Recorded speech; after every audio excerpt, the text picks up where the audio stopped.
Right. All right. Hey, Tony, thanks again for taking the time out of your busy morning there in Japan to hop on and to go live for a little while with me today. Of course. So the last time we did this was like 2 years ago, I feel like. So it's been I a feel while. like we did like a surprise one Oh, at some point during your period of exile. It was like you were like randomly hit me up and yeah, some that's maybe it true. was just like Otani was just too awesome or something, so you had to talk about it or something like Yeah, that. that's probably what it was. Yeah, because as you definitely more than probably a lot of other people kind of knew from the get go talking that Otani was the real deal. There was no secret there. But he Yep, came over here and he had like a year and a half where he got injured and then had to recover and then that's kind of had right. to go improve himself. And so a lot of people got real cool on him and said, you know what, he's not as good. He's not going to be the guy.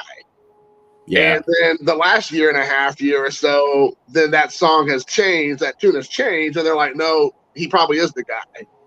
So, so with that being said, I know you and I did this before, and I've talked about this kind of before I kind of went into exile, like you said. But I was still buying Otani cards even when people were kind of giving up on him and said, he's kind of like the flash in the pan, kind of like Lou Bob and Tatis and all these other guys that sound like they're on the way out of super hot, young rookies or whatever. And maybe they'll turn it around too. Who knows? But Otani's kind of sustained that at this point.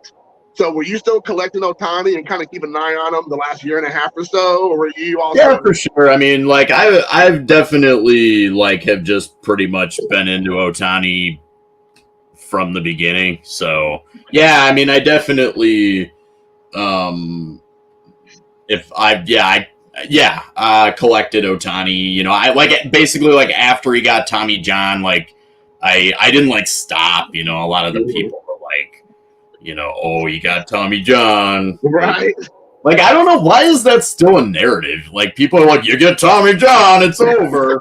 Like I feel like people do that still. It's like no, that right, doesn't happen. right, No, you might lose, like you might not be entirely the same, but it's like you don't like get Tommy John and then it's like all over, right? right. I That mean, I wasn't think even the case for Tommy John. He right. was That's what I was gonna say. Like, like, yeah, it's the same thing. Like, yeah, Tommy John is the reason why it was so successful because of Tommy John kept going. Right, he continued to play and have a pretty successful career. I mean, not like he was an all star necessarily, but he was still doing right. his thing. So yeah, and I think nowadays with modern medicine and science and technology, I mean, a lot of those things that you might have had years before should have already kind of fallen to the wayside, right? I mean, Yeah. how many times have you seen people come back from Japan or not Japan, come back from Tommy John surgery and still be successful? I mean, like more times than not at this I point. would say it's the norm. Like it's totally the norm. Yeah. Right, it's exactly. So Rafael said, "What's up, yo yo yo? What's up?" Oh, Rafael hitting Jim. What up? Just got back from Japan a couple of days ago. Oh, this is Nice. George. So this is George. All right, what up? George. You remember George? I think he was like Korean baseball guy. You remember? Do you know he had Okay. KBO or something? Okay. Yeah. Right. What's up, George? Yeah, you definitely would have thrown me for a loop because I would never been like, who's Focus Tilt Photos? What up, bro? I reached out to you on there. Yeah, KBO collects. Yeah, I remember. I'm old, but I still have a memory like an elephant. So as we said, Tommy John surgery should not be a reason why you would all of a sudden stop collecting a guy. For the most part. So what are your predictions right now? So you know how if Judge didn't have the season Judge had, probably Otani would have been an MVP. It sounds like, and that's what I've heard. Quite a few people have said when I've been catching up a lot of videos. So with that being the case, possibly, where are you looking at Otani this coming year? Like, what are your kind of thoughts going into spring training the next week or a week and a half? Mm-mm. Did you freeze up? Hey, what up, Rafael? Thanks, man, for the kind words, brother. I appreciate it, my friend. Okay, Tony's computer crashed. So I'll just kind of hold off here. Let's see if I can. All right, I'm going to remove him from the stream. There we go. I'm working in the dark room at the moment. Ooh, the dark room. Are you still in Korea, George? I know you said you did. Tony said he's gonna try to be back in a few minutes. His computer just crashed. Looking good already. Nice. I did put in here. If anybody wants to jump in, I know. I'll put it on here again. I know George just said he's in the dark room. But I can post on here real quick if anybody wants. You all more than welcome. If somebody else wants to jump in, this was not specifically just for me and Tony, so we'll see. So yeah, Otani is looking good already. Oh, what up, Scott? I'm glad to hear Otani's looking good. What up? What up? Still in South Korea. Nice. Let me go. There you go. So I'm going to kind of wait and see if Tony pops back on. We're going to talk obviously some Japanese baseball and just baseball in general. So well, since George, you're here, how do you think Korea's going to do in the World Baseball Classic? And then for you, Rafael, how do you think Cuba's going to do in the World Baseball Classic? So we can kind of have like an international flavor up in here. Flavor Flav. I'm drinking my green tea. I'll jump on and chop it up for a minute in a few minutes. Oh, great. That'd be awesome, George. I'd love to have you on here. It'll be like the good old days. The good old days. Hey, Scott, I want to tell you thanks for catching my more recent wrestling card videos. I got some pickups I have coming in of not just wrestling, but some baseball stuff too. Hopefully you'll like, and I really appreciate you still checking out a lot of the videos. I know that, like with anything else with YouTube, with the interwebs, when you talk about wrestling, a lot of times people start trailing off, which I totally get. But I appreciate you being hardcore, still sticking around. But yeah, I'm looking forward to the World Baseball Classic. I think it's going to be these lineups looking pretty legit. I mean, a lot of these lineups look almost like, a good starting all-star lineup for any all-star team, even in America. So I'm pretty pumped to see how it's going to shake out even though I don't know everybody and all the new prospects, and I'm not going to act like I do, but I feel like that's pretty good. Oh, what up? What up, dude? Hey, what's up, gentlemen? How you all doing? I told you I'm working the dark room, man. Working in the dark room. Is it like Fight Club? Are you gonna take out little sections of the film and then put a big old wang in the middle of it? Exactly. Yeah. Exactly. I'm about to put my white gloves on so that I can get to work. Oh, hey, Raphael, you see that? He has the white gloves. Oh, he took that from you. because I gotta work these negatives. You can't get them all fingerprinted up. You got to do that chop and make those negatives. Put them right in there. So right. Yeah. I appreciate that, Scott. I always enjoy your stuff. Cards Mini, awesome, man. That's awesome, Scott. Appreciate it, brother. Sorry about the echoing. I had two open. Oh man. So I was gonna ask you, Raphael, are you keeping up with some of the World Baseball Classic stuff there? Or are you?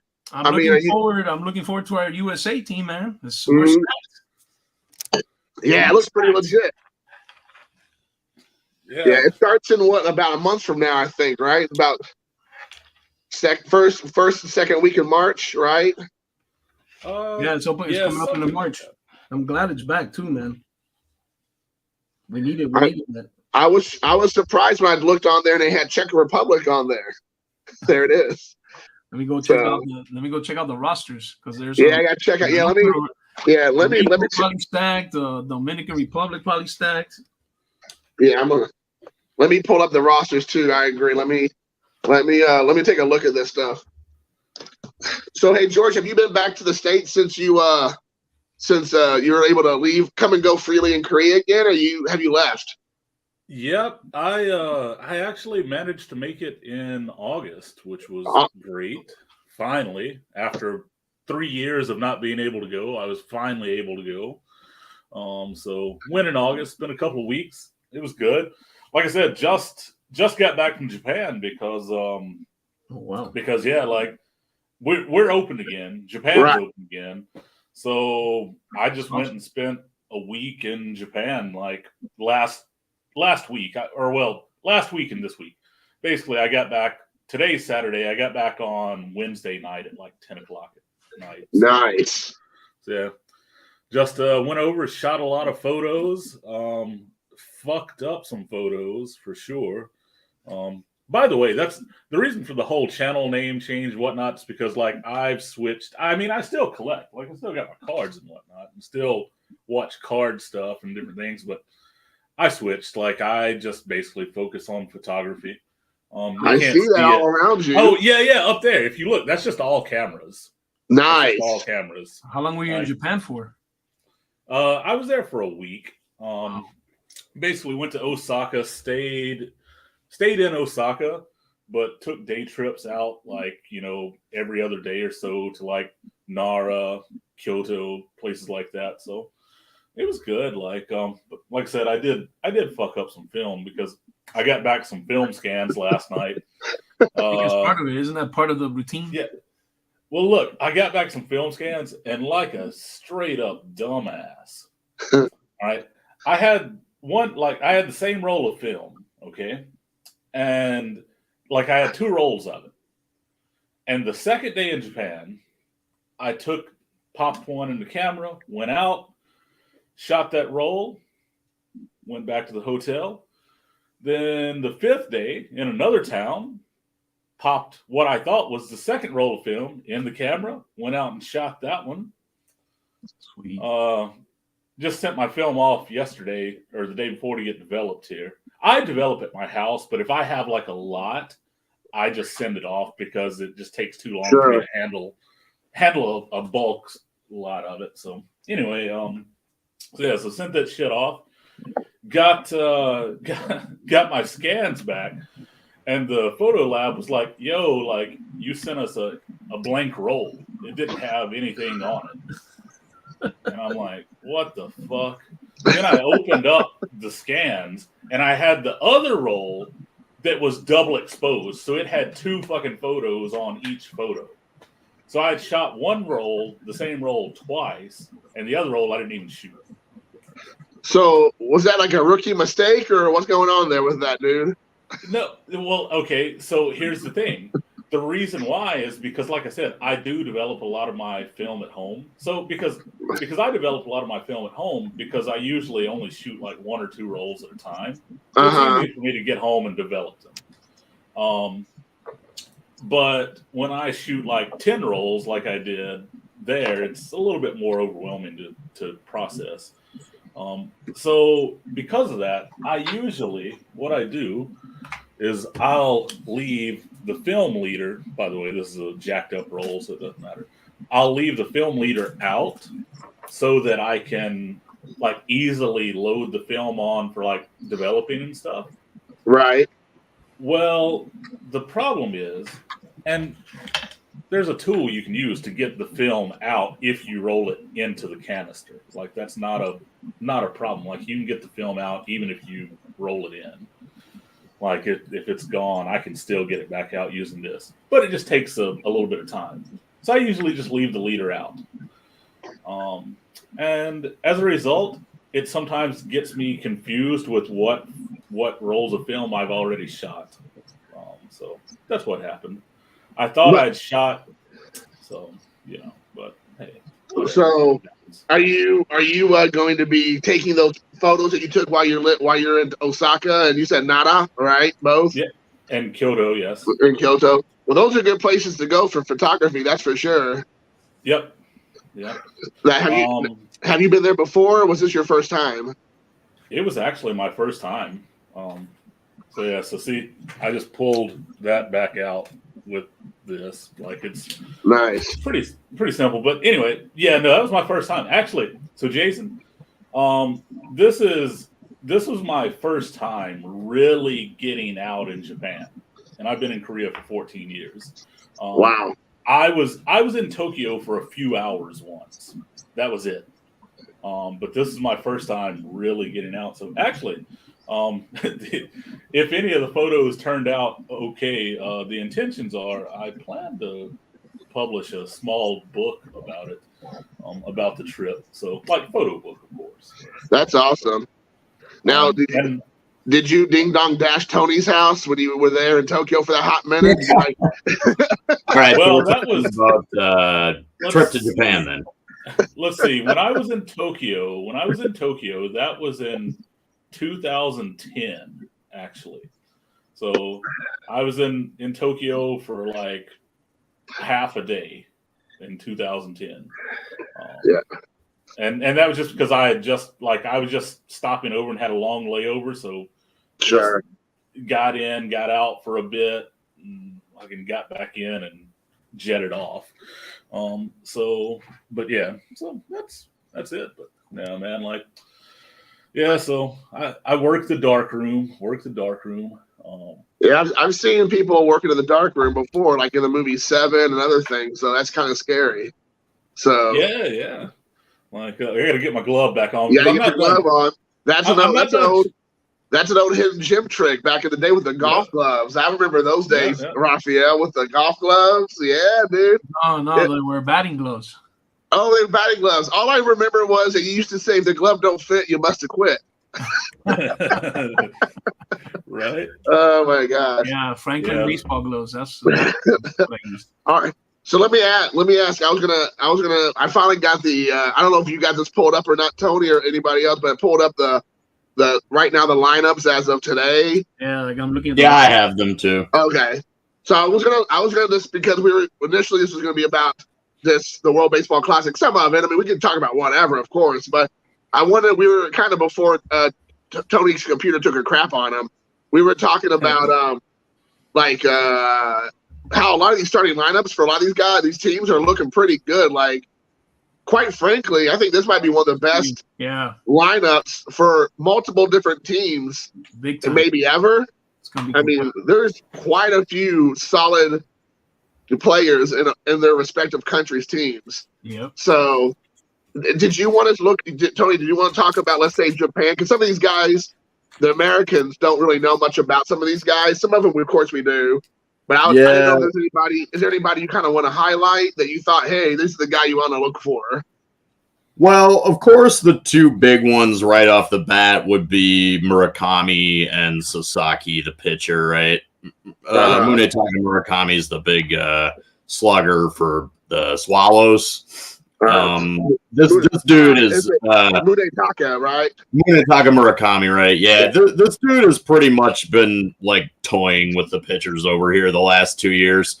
Last season, I think he had like a freaking like cheat code video game OPS, like 1200 balanced breakfast, Barry Bonds balanced breakfast era 1200 OPS. So I mean, really, he's not going to have a 1200 OPS in the majors, but like 1,000 plus is. I mean, this dude can just barrel it up anywhere in the zone. He's the real deal, and I think he's going to come. I think it was said. I don't know how much has been said in like English media, but like apparently he's basically getting set to come to the majors at 25. He's 23 right now, right? Yeah, right. So because unlike Ohtani, I guess he's going to wait for the payday, right? Like the initial payday. So the way the rules are, that if a player from Japan is under 25, they're considered an amateur basically, and they have to follow the regular track of like payment, like salary or whatever. But if they're 25 plus, they're considered like an international free agent, and they can basically make whatever amount of money they can get because they're a free agent, right? So Murakami is definitely, I'm really excited to, well, of course, the U.S. pitchers and stuff, the pitchers as usual, although the rosters this year are a lot better, the pitchers are still the USA has Kershaw and stuff, but they're, still seeing him against major league pitchers will be cool. And then, but probably because the hitters are so good, the position players, like you said, all these rosters are so loaded. I want to see Roki Sasaki face these lineups, man. Like that, that's going to be something else, because this dude, Roki Sasaki, I guess, like, I don't know, maybe like not everybody knows about him, right? But he made a little bit of noise because he threw a perfect game. He hits like 102 regularly. He threw a perfect game. And actually, he threw almost 2 perfect games back to back last season, and I was at the second game. Yeah, and go ahead. I saw him go 8 perfect innings. Basically. Yeah, and then they lost, right? They pulled. Well, they weren't ahead, and they pulled him. So anyway, Roki Sasaki, this kid's like 21 or something. Right. But he's got a perfect game under his belt. So he's definitely one of the big ones for Japan. Murakami and Sasaki are obviously the big ones. Yeah, he just turned 21 in November, so he's a young 21. Yeah. And Murakami's really young too. He's like 23. Right, yeah. But he hits like he's 29. Wow. But he's 23. Yeah. Well, one actually interesting addition to the Japan team is Lars Nutbar. Yeah, I saw that. His mother's Japanese, so Lars Nutbar is actually half Japanese, which I didn't know. Yeah. Lars Nutbar is Nutbar. He played for the Cardinals. He's gonna be selling them Newt bars. Yeah, that's right. He does play for the Cardinals. You're right. Yeah. Yep. And the funny thing is that I noticed that before he played for the Japan team, he went by Lars Nutbar. But now that he's playing for the Japanese team, it puts his last name is Tatsuji Nutbar. So they threw the Japanese in there to kind of be like, no, really, this is a real thing. By the way, my son would be in the same boat because no one, he's half Japanese, but no one would necessarily think, I'm going to put him on the Japanese team because his name's Luca and then my last name, right? So it's not really Japanese, so to speak. But, I totally get that. But, yeah, that's great. If he gets a chance to play, if he's any good, well, good. Because he wasn't going to play on the American team, I guess. So more power to him. Do you know, George, is that kid any good? Have you heard anything about him? Or Honestly, I haven't kept up a lot with the Cardinals farm system. Okay. So I don't really know a whole lot about him. By the way, where the hell are you finding these rosters? I just went to Wikipedia because it's all put together there. I just Googled world. All of these places are just like damn articles, like right. trying to. No, I went to Wikipedia. It was updated today. Under MLB, go to MLB.com World Baseball Classic rosters. Right. Yeah. But it shows here yesterday. Well, this kid's pretty. I'd say, this kid's pretty good. Other than the name being Lars Nutbar, which is the most amazing name ever, but he batted .231, 19 home runs, 55 RBI, so not too bad for his first year. Right. So, there's way worse out there, that's for sure. Well, you've also got Yoshida. Masataka Yoshida is going to, of course, he just signed with the Red Sox. I see that, yeah. Yoshida, yeah. He's a pretty good player. He's similar profile to, like, say, a Suzuki, I'd say. So I'd expect his first year in the majors to be, if he stays on the field, maybe better. He'll hit 270 with, like, 20-plus ding-dongs, probably. All right. So, Seiya Suzuki, where did he play before he came to Chicago? Do you remember? The Carp, Hiroshima Carp. Okay. Yeah. Okay. So, yeah, of course, Suzuki's also on the team, but. So they have Darvish on there too, and Ohtani's on there. So yep, of course, that's going to be a pretty formidable pitching staff for the Americans. Yeah, Ohtani, Sasaki, Darvish is pretty decent. That's going to be tough. What do you think about all this, Raphael? What's your thoughts a little bit going into this? I'm just looking forward to seeing the competition. I'm not a baseball guru. I'm more of a football guy. You know that. Yeah, I know. But do you ever feel like any pride for Cuba versus America, or do you not really have that vibe? I'm American first, buddy. There you go, dude. There you go. Don't tell Fidel; he'll get mad. I'm not a Cuban American. I'm American Cuban. There you go. I love it. I love it, dude. So let me ask you this real quick, Tony. So. Me being, I don't know if you can see my hat, but this is the Nankai Hawks original logo back in the day. But I'm a big SoftBank Hawks fan. What do you know about Takuya Kai? Anything at all? He's only baseball whiz, huh? And Yukio Shuto and Kinsuke Kodo. Tony knows his baseball, huh? Well, Takuya Kai, I don't know a lot about him. He's a catcher, right? Yes. The Jedi in baseball. I do. The guy I can talk about from the Hawks is what's his name? The pitcher who signed with the Mets, Kodai Senga. Okay. Kodai Senga. And Senga, I assume, will be pitching for Japan. Will he not? He's not on here, so he might not. Oh no, he's not pitching for Japan. So they're probably. He really wants to be ready to pitch for the Mets, probably. So yeah. So do you think that guy will be pretty good then for the Senga? Yeah. I imagine. I mean, it's definitely a nice situation to go into. It's like, what, you got that pitching staff. It's like no pressure, like actually no pressure, right? Right. Like you could probably slide Senga in, what, like third on that staff? Fourth? Yeah. Well, sure. Wait, did is Scherzer on the Mets still, or did he sign somewhere else? I don't know. Let's take a look here. I'm not but sure. They got DeGrom, but DeGrom's always injured. Right. They brought up Scherzer. But I know, like, when Senga signed with the Mets, I was like, well, that's like that. He doesn't have to go in there and like be the guy, right? Isn't Verlander going to the Mets now? Verlander? Yeah, he's still with the Mets. Yeah, Verlander. Yeah, Verlander's going over there too.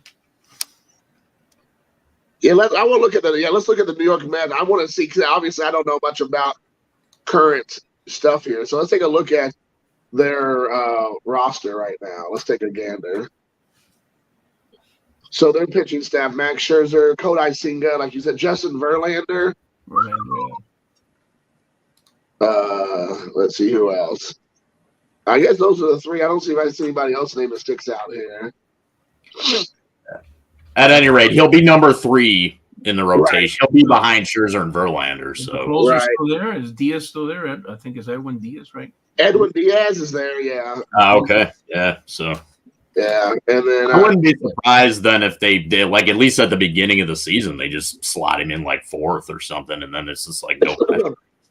I heard they're going to bring back Tim Tebow to the Mets, Raphael. Oh man, awesome. I'm rooting for the guy. Oh shoot! Yeah, Buck Showalter, man, he's still managing. He'll be on the manager. All right. How long did you live in Japan for, Z? He's still. Oh, for me, how long was I there? 12 years, off and on. Wow, that's amazing. I started living in 1998. I came back in 2010, I think. So yeah. But I haven't been back since. My son actually will be leaving to go to Japan next month with his mom for 2 weeks. He'll be in Tokyo. I'll have him ding dong dash Tony also. Were you over there for military? I'm sorry. Were you there because of military? Me? Yeah, were you military? Oh, no, I was there as I taught English. Oh, gotcha. Which is like usually like, you know how marijuana is the gateway drug for drugs? Like in Japan for foreigners, the gateway into Japan is usually an English teacher of some sort. Oh, wow. And then once you're there, you can parlay that into other professions. But usually most people, unless you have a very desirable skill set that the Japanese are looking for, they're not going to usually hire a foreigner to do something that the Japanese can already do. Speaking of gateways and drugs, oh my God. Yes. Did they give me the thorough looking over when I got to the airport. That's who's that, Tony? Norioki, my boy. Norioki. Oh yeah, we got to get those Noriokis out. And this one is the in honor of the WBC. It's got this is from the first WBC. Nice. 2009. Tony, you know what?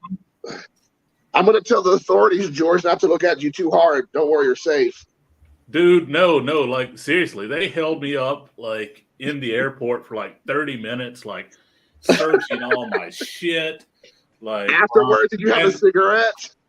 Yeah, dude, like no, like I ended up leaving shit in the airport because they had like all of my stuff like out on these fucking tables, like opening up everything and going through shit and giving me the million questions. And I know why. It was because I was the only non-Asian in the entire fucking airport. Yes. You look suspicious. And you know, like I was the only non-Asian in the airport, and I was on a flight from Korea. Interesting. And I'm like, you know, a 40-some-odd-year-old guy with a fucking half-gray beard and wearing a fucking beanie and a hoodie, looking like a fucking... Very suspicious. Yeah. So anyway, they gave me a thorough... Beanie wears and hoodie wears. they gave me a thorough looking over. Were you writing solo? I'm giving you one right now. Were you writing solo? Yeah. I'm single, so I'm... Gotcha. It's all me. So, you know, but hey, it worked out. If you probably went with a woman, that probably doesn't happen because they'll probably consider you guys a couple tourists. Yeah. Oh yeah, and that was another thing. They were asking me like, "What are you doing here?" Yeah. Like they were like, "Why are you in Korea?" And I'm like, "I work in Korea." And they're like, "Why do you work in Korea?" I'm like, "Because it's my fucking job." Come on, you've been here for what? You've been there like a decade or more, haven't you? No, and that's what I did. I pulled out my fucking Korean IDs and shit, and I'm like, look, dude, I've been here for 14 fucking years. Leave me alone. You're like, I've been in Korea longer than you've had this job. Let's go, pal. Right. Exactly. Like, actually, I'm starting year 15 in like 5 days. So. Well. I know this is something that Tony can probably speak to way more than I can, but you never, no matter how many years you've been in Japan, no matter how fluent you might be in Japanese, no matter how much you are like a part of the culture or whatever, you will always get probably, if not daily, like every other day, what is your name? How long have you been here? Why are you in Japan? Can you use chopsticks? When are you going to go home? I mean, like you hear these questions all the time, and like, you know, you can't get away from it. Like no matter what, like even like when I was there for years, like people knew my boss, my colleagues, like even my family members in Japan, they'd be like, "So when are you going back?" I'm like, "You see my house? My house is right here. I'm going back to my house." Like, what are you talking about? It's just like they can't get past their minds that you're actually living there more than like a couple months on a vacation, like a visa or something. Right. So same thing here in Korea. One thing I'll say that's kind of amusing to me is it's actually a nice benefit is the better my Japanese got, the less they would talk about how good my Japanese is. Right. That's like true. when you're FOB and you're like konnichiwa. They're like, "Wow, your Japanese is amazing!" Right. And then when you just like start speaking normally to them, they're not gonna be like, "Wow," because that would just be like too patronizing, right? That's the trick. Now we know the trick. That's the hack, I guess, right? Yeah, so it's like when your Japanese is crummy, they'll tell you how great it is. But when it's pretty decent, they won't say anything. Right. Same thing. Yeah, then they're like, "Oh, you're like one of us now." There's a Japanese word for like a non-Japanese, but are like Japanese, like on the inside they're Japanese, but on the outside they're like, No, I've never heard one. Before. I used to be called something like that all the time, and I was like, I don't know if I should take that as a compliment or is it supposed to be like rude? I don't know. So. All right, so here when we talk about, when I show this autograph here, he's with Kansas City on this one. So we were talking about that in my video. I didn't even know he played for Kansas City. Did you know he played for Kansas? No. Well, KC, I remember saying that I thought it was like, I didn't realize that Aoki was such a journeyman, like after he left the Brewers. Like, right. I knew he was with the Brewers for a couple years, and then he was a great leadoff hitter for us for 2 years, and then I think the front office like moved him for crappy pitching or something because that was like their thing back then. Right.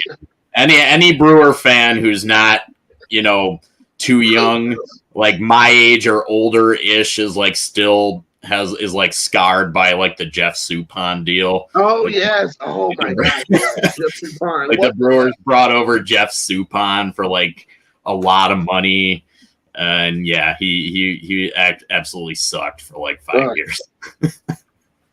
Oh my gosh, I forgot about the Jeff Suppan thing. Jeff Suppan, yeah. The front office, the Brewers front office was big on that for a while. They were like, they got what's his name, Eric Gagne, because Eric Gagne had like recorded like 50 saves or something, and he had the record. And then the Brewers were like, we want that guy.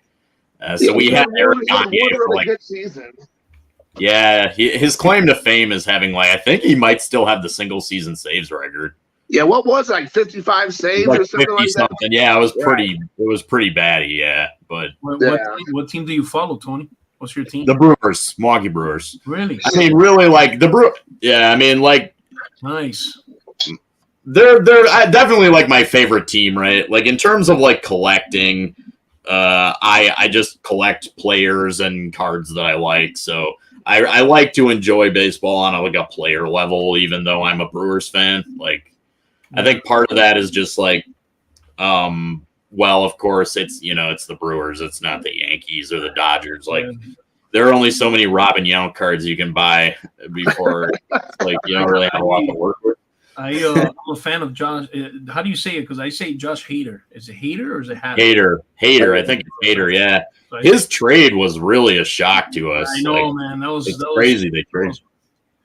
That guy. I was floored by that. Honestly, I couldn't believe it because the Brewers were in contention.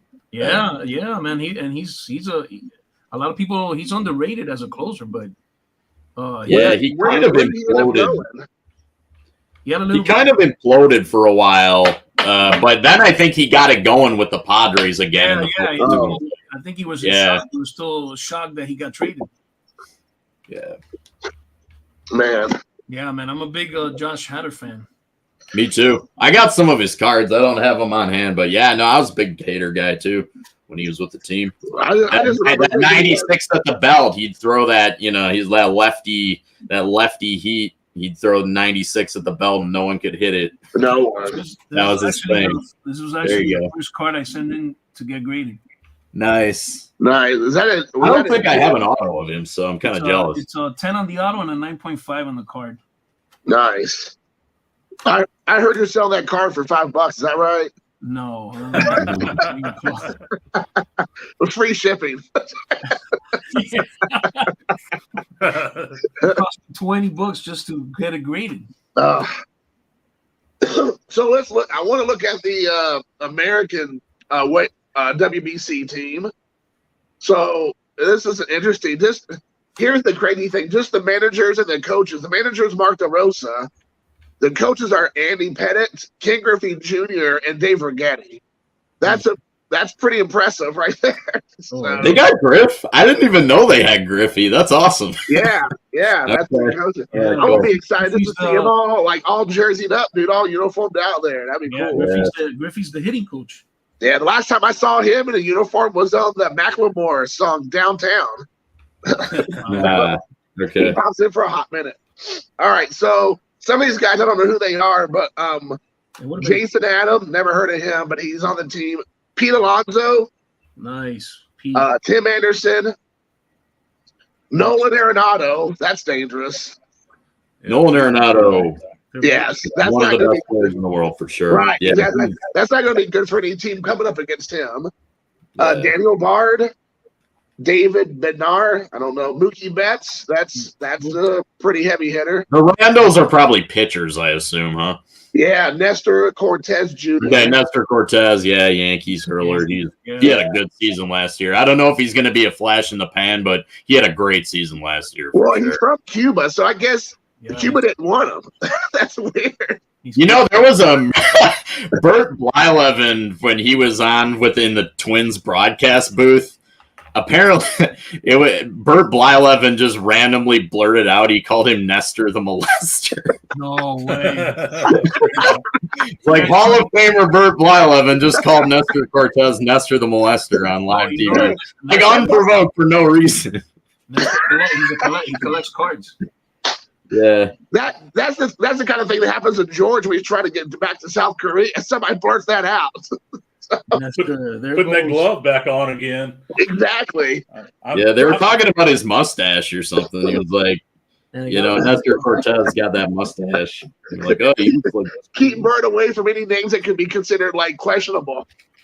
What else? Paul Goldschmidt. Okay, there you go. That's another one. Yeah. Got like the whole Cardinals team there. Yeah, Kendall Graveman. Kyle. Oh, this guy has a Japanese last name. Higashioka. Kyle Higashioka. Yeah. Yeah. So I guess he was Yankees, like, what? Yankees catcher. Yeah. Yeah. Merrill Kelly, Clayton Kershaw, Lance Lynn still playing. Wow, Lance Lynn's still playing. He's 35 years old. Who is he playing for?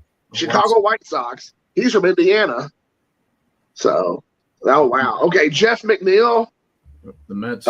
Miles Mikolas, Cedric Mullins, Adam Ottavino, Ryan Presley, Brooks Raley, JT Realmuto. That's a heck of a catcher. Kyle Schwarber, he had a great year last year, I think, if I'm not mistaken. He did have a good season. Brady Singer, Will Smith, minus the slap, heard around the world. Mike Trout, there you go. Some dude named Mike Trout. Yeah, some dude. Yeah.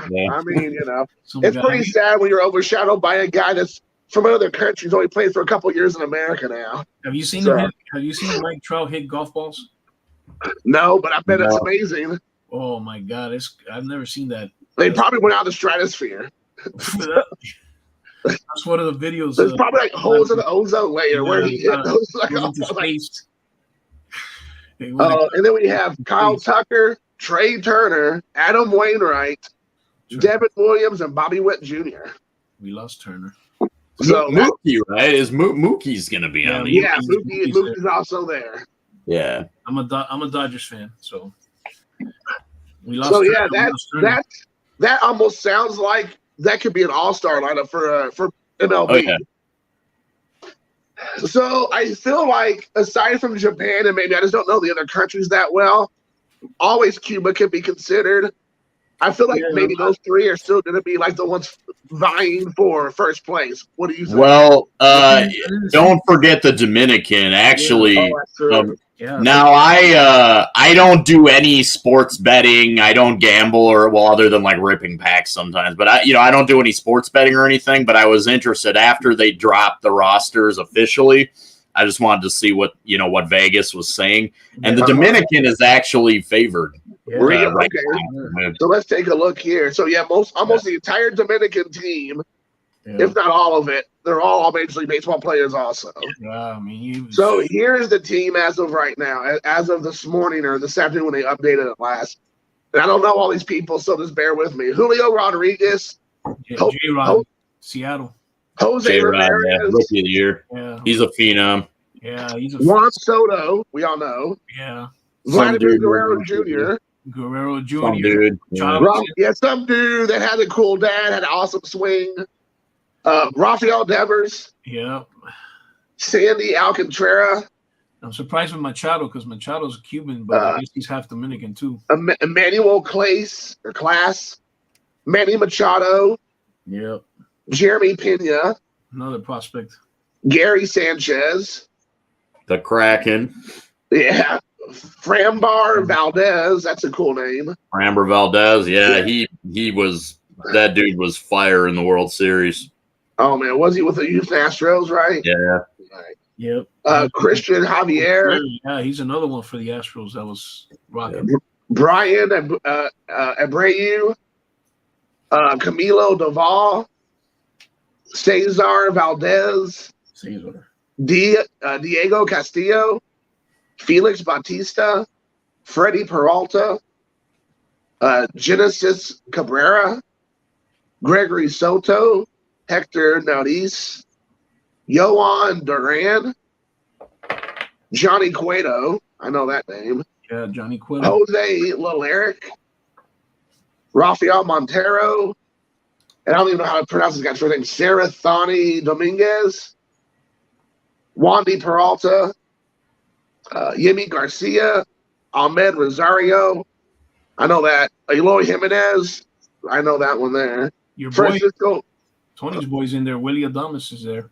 Oh, is he in there? Willie Adames? I miss him. Yeah, Willie Adames is my man. Yeah, he's in there. He's in the Brewer. Is he with? He's not with the Cuban or the Dominicans, is he? Yeah, he's in the infielders. Did I miss or something? I don't see his name in here. Willie Adames. And Wander Franco's in there too. Yeah, Wander Franco. Wander, yeah. Let's see. Eloy Jimenez, Francisco Meja, Franville Willie's Reyes. on mine. Yeah, Willie Adames. Is it in there? Did I miss him? I assume he'll be the shortstop. Oh, I guess I missed him somewhere. Willie Adames. Yeah. Well. Yeah, I collected him when he was with Tampa. And then let's see. Great really underrated player. Yeah, underrated player. I collected him. I love collecting underrated players. Which one are you talking about? Willie Adames. Willie Adames?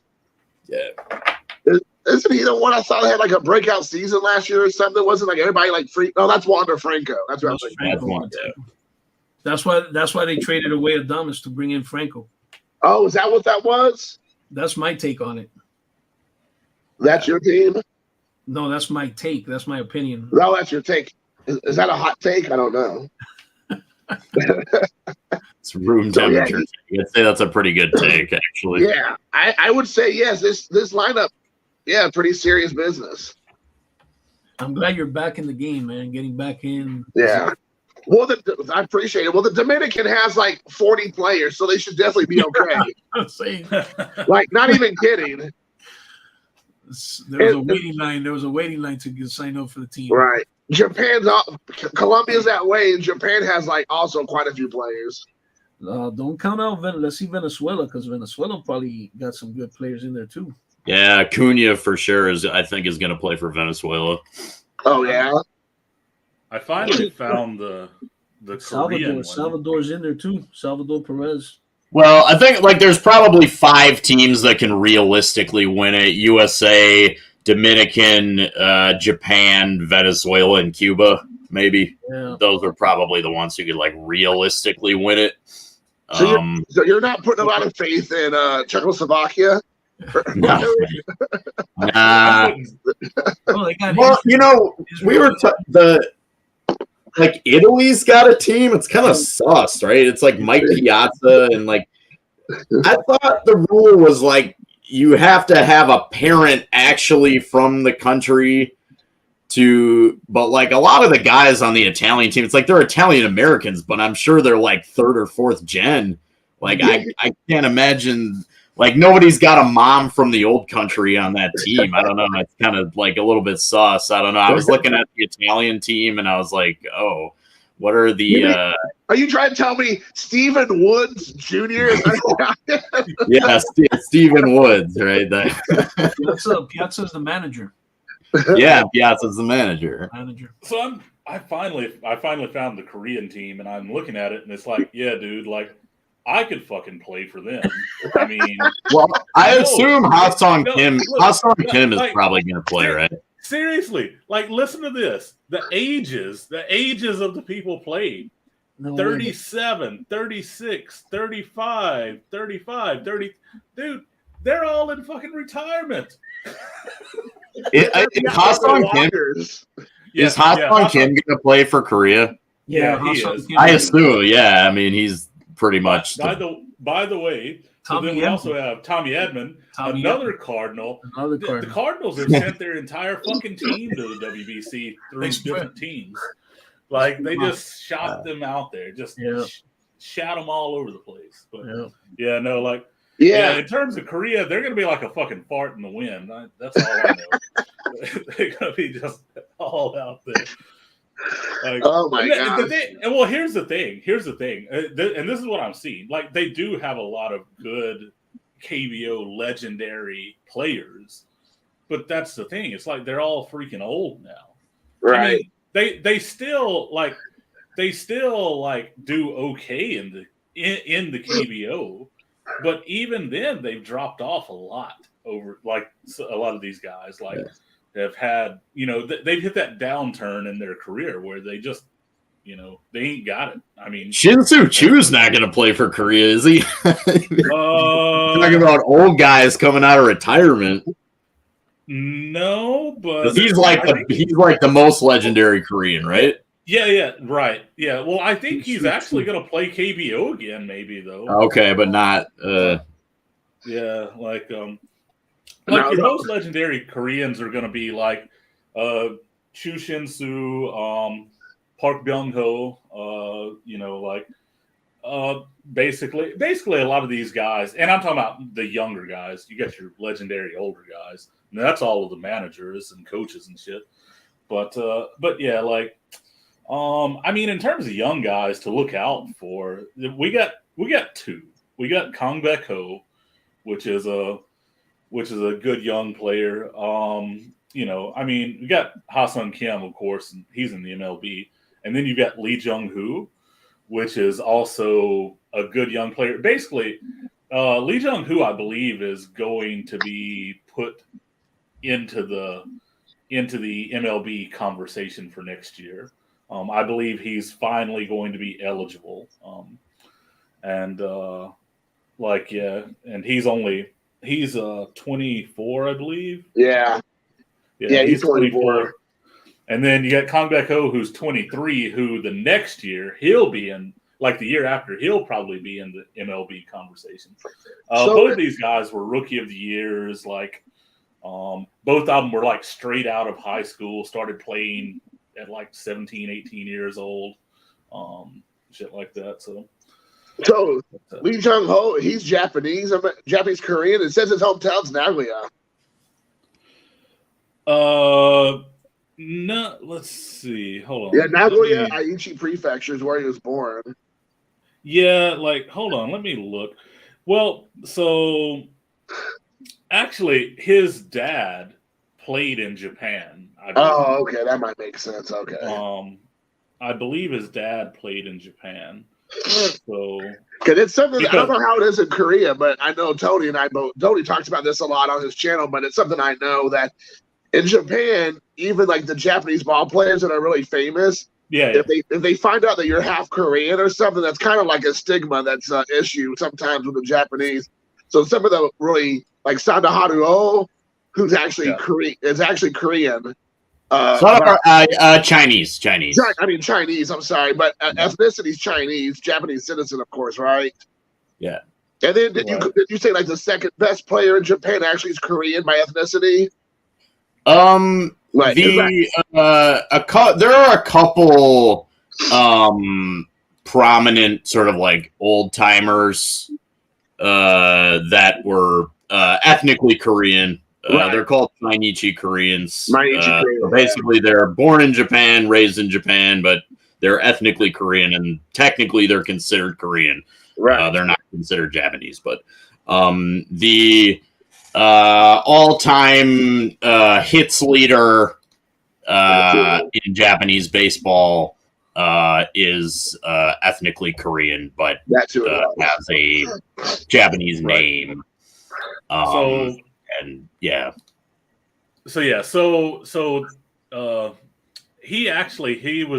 was born in Japan because his dad was playing in Japan at the time. Okay. So his dad is Lee Jong-bom. He played for the Dragons from 98 to 2001. Okay. So Shinichi Dragons. Yep. NPB stats: 261 average, 27 home runs, 99 RBIs, 53 stolen bases. Basically, he was like a speedster, is what he was. That's what he was known for, stealing bases.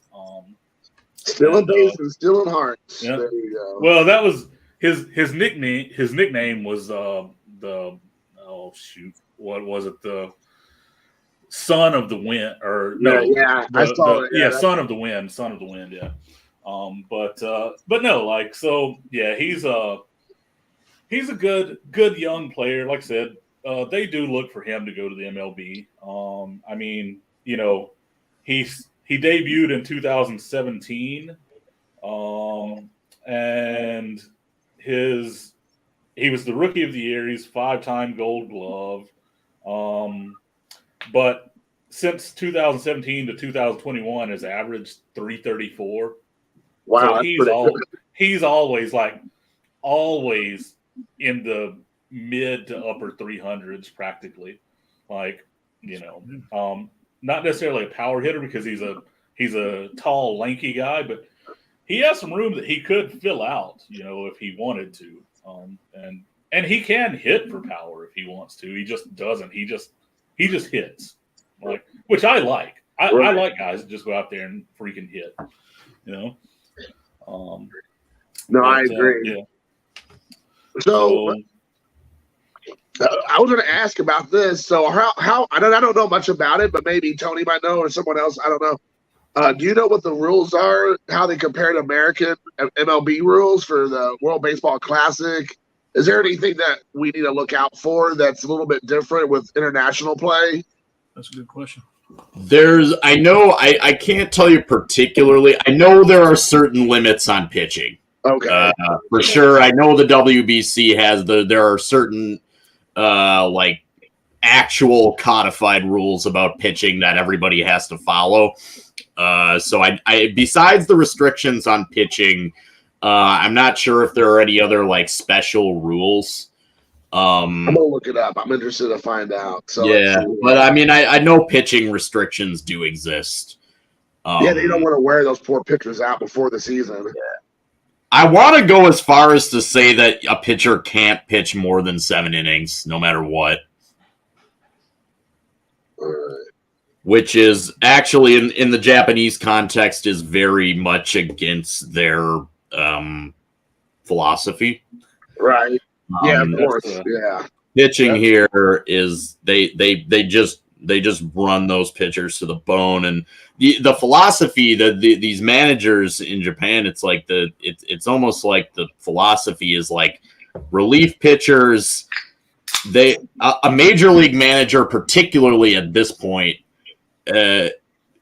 they and the front offices, they view relief pitchers as an integral part of the team. So they're a part of the team that plays an important role.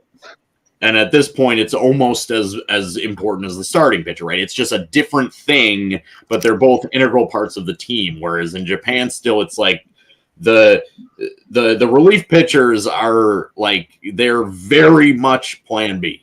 And they're not viewed as a very integral from the beginning part of the team. It's like this is desperate backup if your guy can't go. Okay. Yeah. So you see a lot of you're gonna see a lot of guys, if the situations where a major league manager would have pulled that guy 2 innings ago, it's like the starting pitcher will be out there.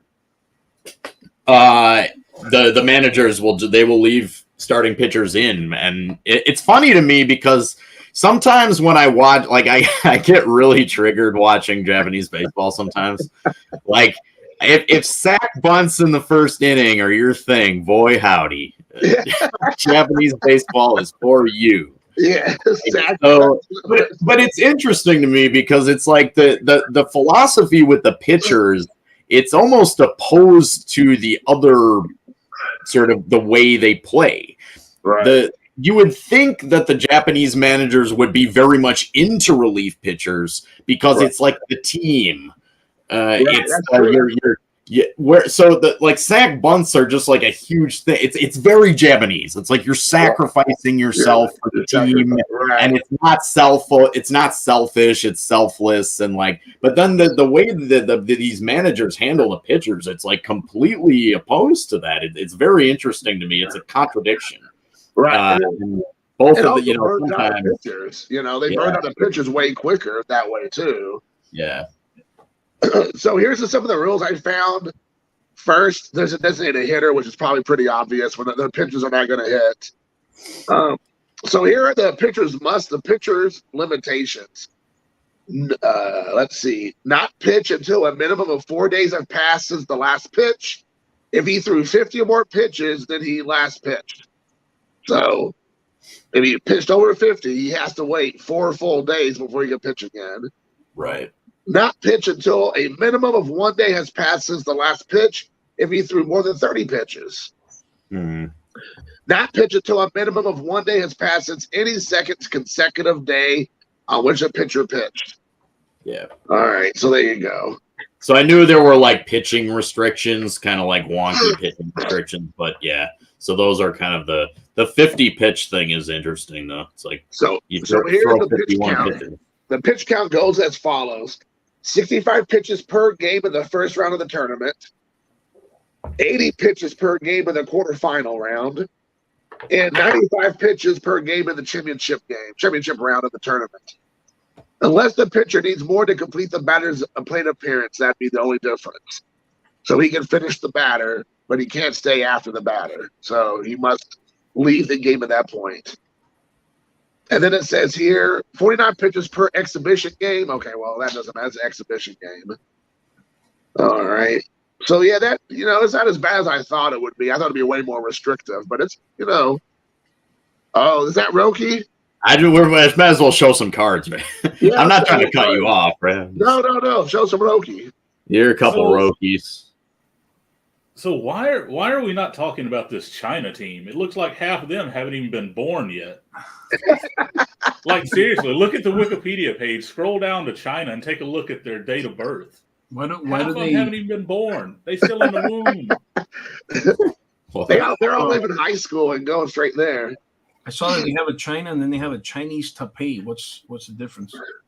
Chinese Taipei is Taiwan. Yeah. Political reasons. They can't call it mainland China will get its panties in a bunch if you call it.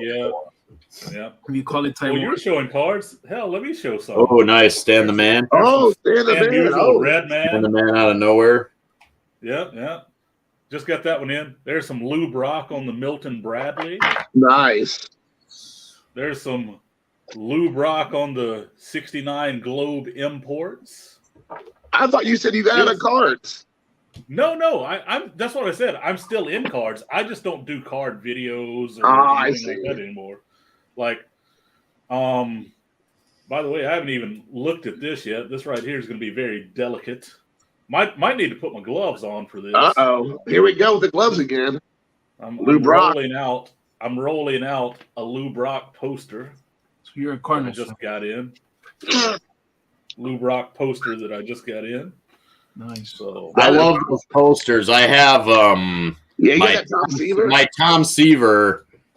Well, you can't see it now. Actually, I think I can So Pop One, you're a Cardinals fan.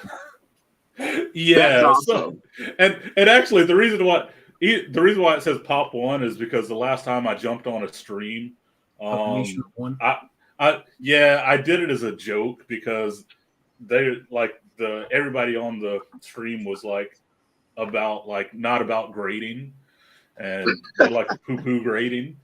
So I jumped on as Pop One, none higher. Oh my God. But no, I'm still dude. I'm surrounded by cards. It's just what you see are my cameras and stuff.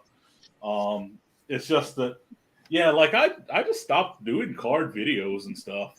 I just wasn't feeling it. I was more into the photography stuff, even though I haven't been doing photography videos either. But yeah, it's just and I think what it is, it's just that I can use photography as more relatable to people here. More people take an interest in that when they see me with a camera than when I try to tell them about my fucking Red Man Stan Musial. They're like, what? You're like, no, please listen to me about this Red Man Stan Musial. You couldn't tell me about your Red Man Stan Musial. I'll be like, does it have the tab still? Exactly. It's like, no, mine doesn't have the tab, but it's nice. But yeah, no, so it's like, okay. But then I whip out my camera and then when I showed that I'm not shooting digital, I'm shooting actual film, they're like, oh fuck. They're like, they still make that stuff? I'm like, yeah. And then we strike up a conversation. So yeah, you're like, I went all the way back to 1998 and got this film. I came back in Right. Yeah, you do sports photography as well, or no? Actually, so that's what got me into photography. The sports photography? Yeah. So and actually I started in digital, of course. I had little toy cameras and shit as a kid, like film cameras and stuff. But you had the Polaroid? Did you have the Polaroid? Oh yeah, of course. We all had those. like in, I guess around 2016, maybe, I got into like shooting like at KBO games. So I bought like a digital camera, and I bought like all of these lenses and shit, and that was all I wanted to do, was just shoot baseball games and basketball. What's the longest? Who is that, Jason? Well, actually, it was kind of funny. Like, I sold all of that shit. And what I mean, it wasn't shit, but I sold all of it. But it was because, like, I switched to film, and I didn't care about that anymore. Nice. So the longest lens that I have is just 100 millimeter. So, like, did you cause the wreck of Princess Diana when you were chasing her? Yeah, exactly. But no, like, so yes, that's what got me into, like, I was taking photos at games, like baseball games, basketball games. And then I kind of like stopped. I just kind of lost interest in it. And then you didn't do any pro teams? Oh, shit. Well, like these are Korean pro teams. Oh, okay, over there. Like, yeah. Actually, I used to be friends with a lot of the players here. Like on the team that I followed. Like, I got to know a lot of them because I was doing charity work with them. So, like, we used to like raise money for orphanages and stuff together. So got to know a good many of them at one point. They've all spread out and gone on for the most part now. But yeah, so then at the beginning of last year, at the beginning of 2022, I got into film because I had my mom's old film camera that had just been sitting on the shelf that she gave me. And I was like, you know what? I'm going to shoot a roll of film. Shot a roll of film, automatically fell in love with it. Started buying like everything to like I developed my own film at home. So I started buying everything, like my chemicals, my awesome. Developing tanks, like all this kind of shit, to do all that at home. Then I started buying other cameras, which I have 20 some odd film cameras now. I remember as a kid, my mom would drive to these little houses to drop off your roll of film. And you have to come back. It was like a drive-through drop-off film. It was like just like a little house. Yep. You guys grew up with that. Yep, I remember those. Definitely remember those. And yeah, now I've even gotten into camera repair. I've started learning how to like fix old cameras and stuff, and I actually fixed my mom's old camera because it was having some problems, and I got it back up and running, and yeah, that's just what I do now. Have you ever done wildlife, like gun wildlife photography? I mean, I've shot a few like wildlife photos and stuff, but honestly, like what I do is mainly cities and temples, like cities and temples. That's kind of my little groove there. More, I guess. That's not your pickup line, is it? I'm a photographer. You want to come back to my place to do some camera work? Take some exactly. Well, no, that like actually, I do. I do have to tell people that sounds like it might work. I do have to tell people I'm a photographer sometimes because they're like, "Why do you have so many cameras and this and that?" You should make up. You should make up in English, like a really authentic looking, like press pass for like CNN or somewhere. And you just walk into places and just shoot. That'd be awesome. Yeah. Right. No one's not going to question you. No, exactly. I told you that I got backstage at that one concert like that because I told them I worked for the BBC. Yeah, who doesn't? I told them I was there. I was working with the BBC covering the run up to the Olympics as well. That is awesome. And then they had me in the back room eating cake and drinking fucking coffee with them. So, yeah, dude. But that's straight balling right there, dude. Yep. Well, what it was, I wandered in this door that was behind the stage at this concert. because I was just out walking around the building, and I just wandered in this door, and it was cold as shit. It was in the middle of winter, so they had heaters back there. So I went up and chairs around it. So I went and just propped up beside a heater in one of the chairs, and they came, like the singers were coming through, and they were high, and I was high, and then finally somebody else came through, and they're like, oh, hi, what are you doing here? And it was me and my friend. It's like, well, we work with BBC. We're here covering the run up to the Winter Olympics. And they're like, oh, welcome, and took us around and showed us stuff and fed us cake and coffee and whatever. Awesome. So, and you're going to card shows now, huh, Z? You're going back to the card shows? Yeah, I went my first one last week. It was pretty fun, but I was gonna say, I don't know if you all watch Ed's channel, Wesker Griff, at all. But yeah, I do. You watch it, okay? Well, It's funny because he's great about just being a straight shooter. A lot of other people kind of like, handle any possibly controversial, sports cards or whatever topics kind of carefully. But I like Ed because he's just like a straight shooter. Anyways, he's been talking on his channel about how you have a lot of dealers that are still just like completely gouging people on prices. Yeah. They're like, want to do 2020 prices, 2021 prices. And you have a lot of people who are just unwilling to come down, or, they're just, it's almost like he was saying, like they have like a museum on their table now. It's just look, but don't touch. It's like, they don't want to sell the stuff. They just want you to see it. Yeah. And they're okay with taking it home and not making a sell. Wow.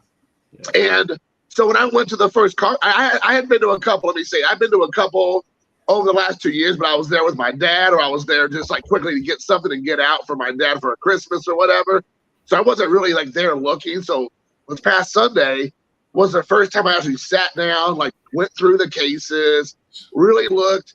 And the two things I took away from was, one, no one was doing any value boxes because they don't want to take a chance of losing a possible really good deal on a car that they'd given away for $1 or a couple of bucks. It used to be before I left, there was like value boxes. Everybody had a value box on their tables, $1 to $5 and all the in-betweens, right? Yeah. So, and I don't want to say this is every show, because maybe this is the show I went to. That was what their thing was. But there was no value boxes. So there was that. Two, almost everything was graded. So only thing they had for sale was like graded cars, no matter how ridiculous it might have been graded or whatever, like no matter how ridiculous the player was or irrelevant maybe as he might be nowadays. Everything was graded. A lot of things were not priced, which makes me crazy when there's no prices on the cards. That to me is just like a complete like red flag immediately if you don't have prices on your cards. And then the other thing I noticed as well was that, like kind of like what Ed said, was that there wasn't many people willing to wheel and deal. It was like there was a little bit of that. They're willing to do some deals, but it's not the normal deal where like if you bet like you like bundle like 3 or 4 things together, they'll take like $20 or $30 off because at the end of the day they know they're gonna get it. They're gonna get a lot more. It was mostly like you're gonna spend $300, I'll give you $10 off. Right. It was like completely different. So it was like, I'm going to spend $300. The comps are not really comparable. This is more out of convenience because you're right here. I'd rather give you the money than eBay and all the fees and all that, right? But they're not cutting out any of the fat. They're just like, I still want the almost full book price or full comp price. So I was still noticing a lot of people. I guess again, it depends on what it was. There were totally people fine with just packing up and going home and not making a sell. Like a lot of people who weren't willing to wheel a deal, they just sat there with their hands in their lap the entire time. How big was the show? It was probably like 30 to 40 tables. Wow. And it was probably, I would say, at the height of the show, you probably about 50 or 60 people was like actual buyers were walking around. It wasn't very big. It was just in a big room basically. So I mean, you're kind of all on top of each other, really. Wow. But so you also can kind of get a vibe for the room because it's all close. You can hear people talking. Yeah. You can see transactions being made or their lack of. And it seemed like a lot of people were fine with just walking away with not making any sales, which is just mind-boggling to me. I went to my first big show, one of those big shows, over 400 dealers here in Houston, Texas, on Saturday. How was that? It was, first of all, what didn't make sense to me that you have to. It was cash only, the admission. Huh. Cash only. No, no. I don't carry cash these days anymore. Nobody carries cash anymore these days. So it was cash only. So you had to go use the ATM, pay $5 to get cash out, so you can get a ticket to get into the show. So I mean, lesson learned.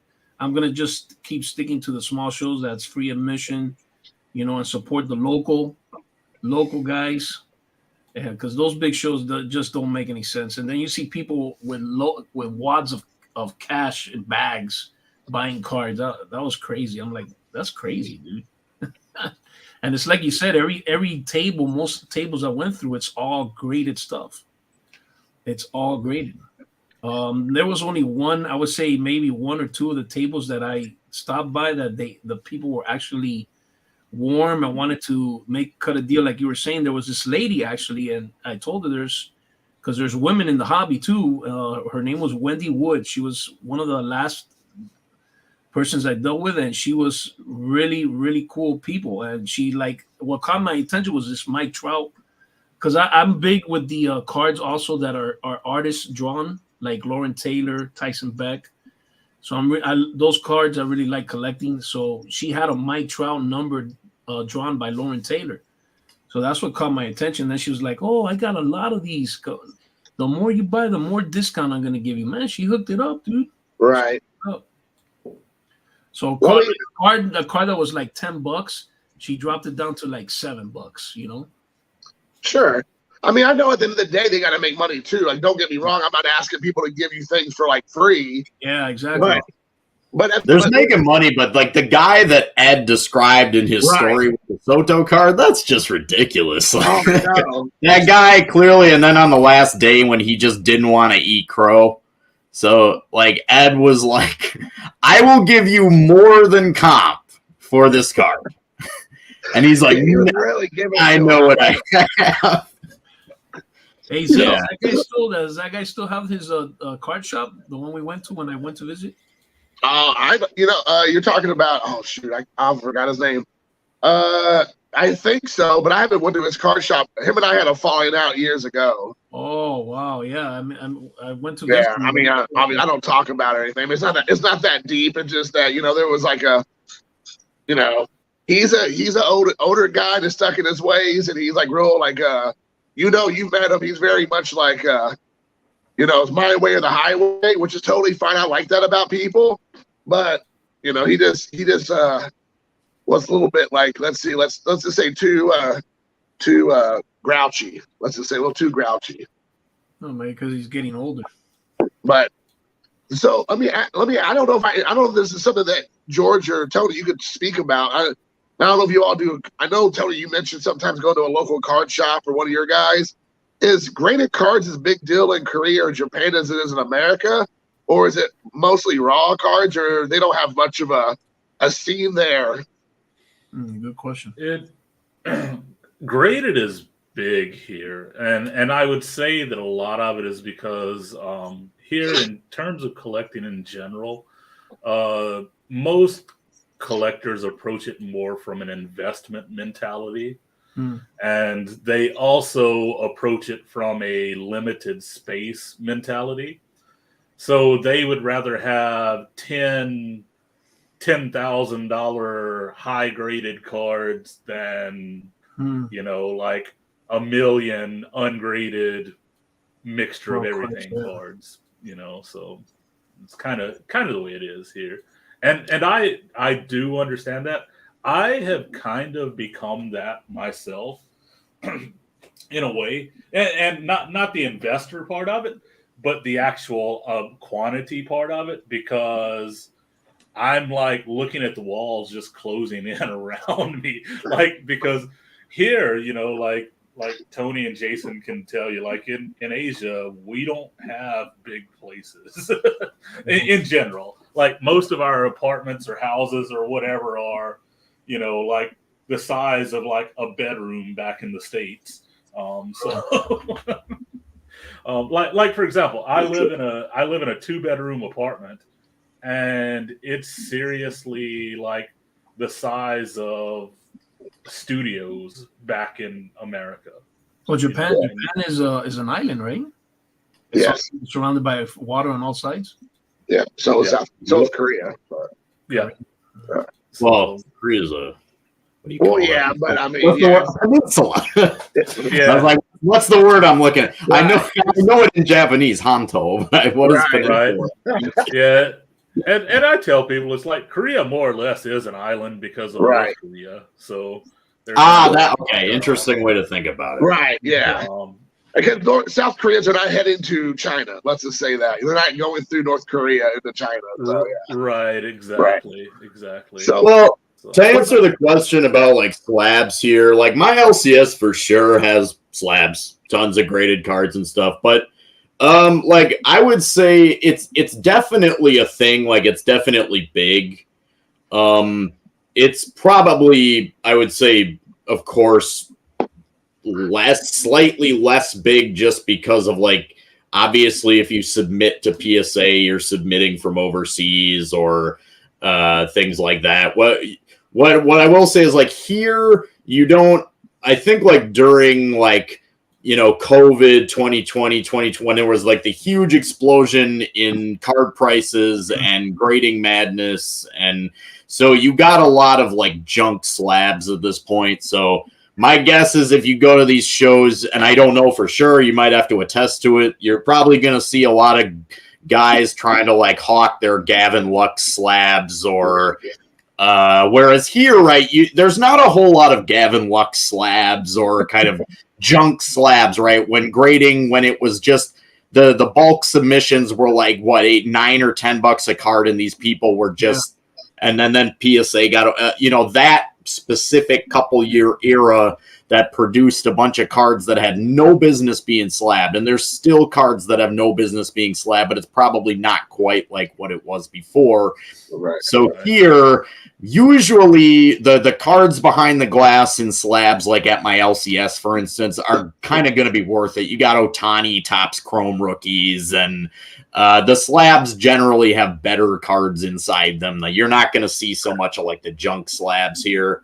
But it definitely is a thing. Like it's definitely a thing here, but probably not, of course, quite as big. Right. I think like you both. I think George made a good point, and again, Tony, you probably can speak to this as well. Is that slabs, or not just slabs, but quality of your collection probably is more. What's the word I'm looking for? You're having to probably kind of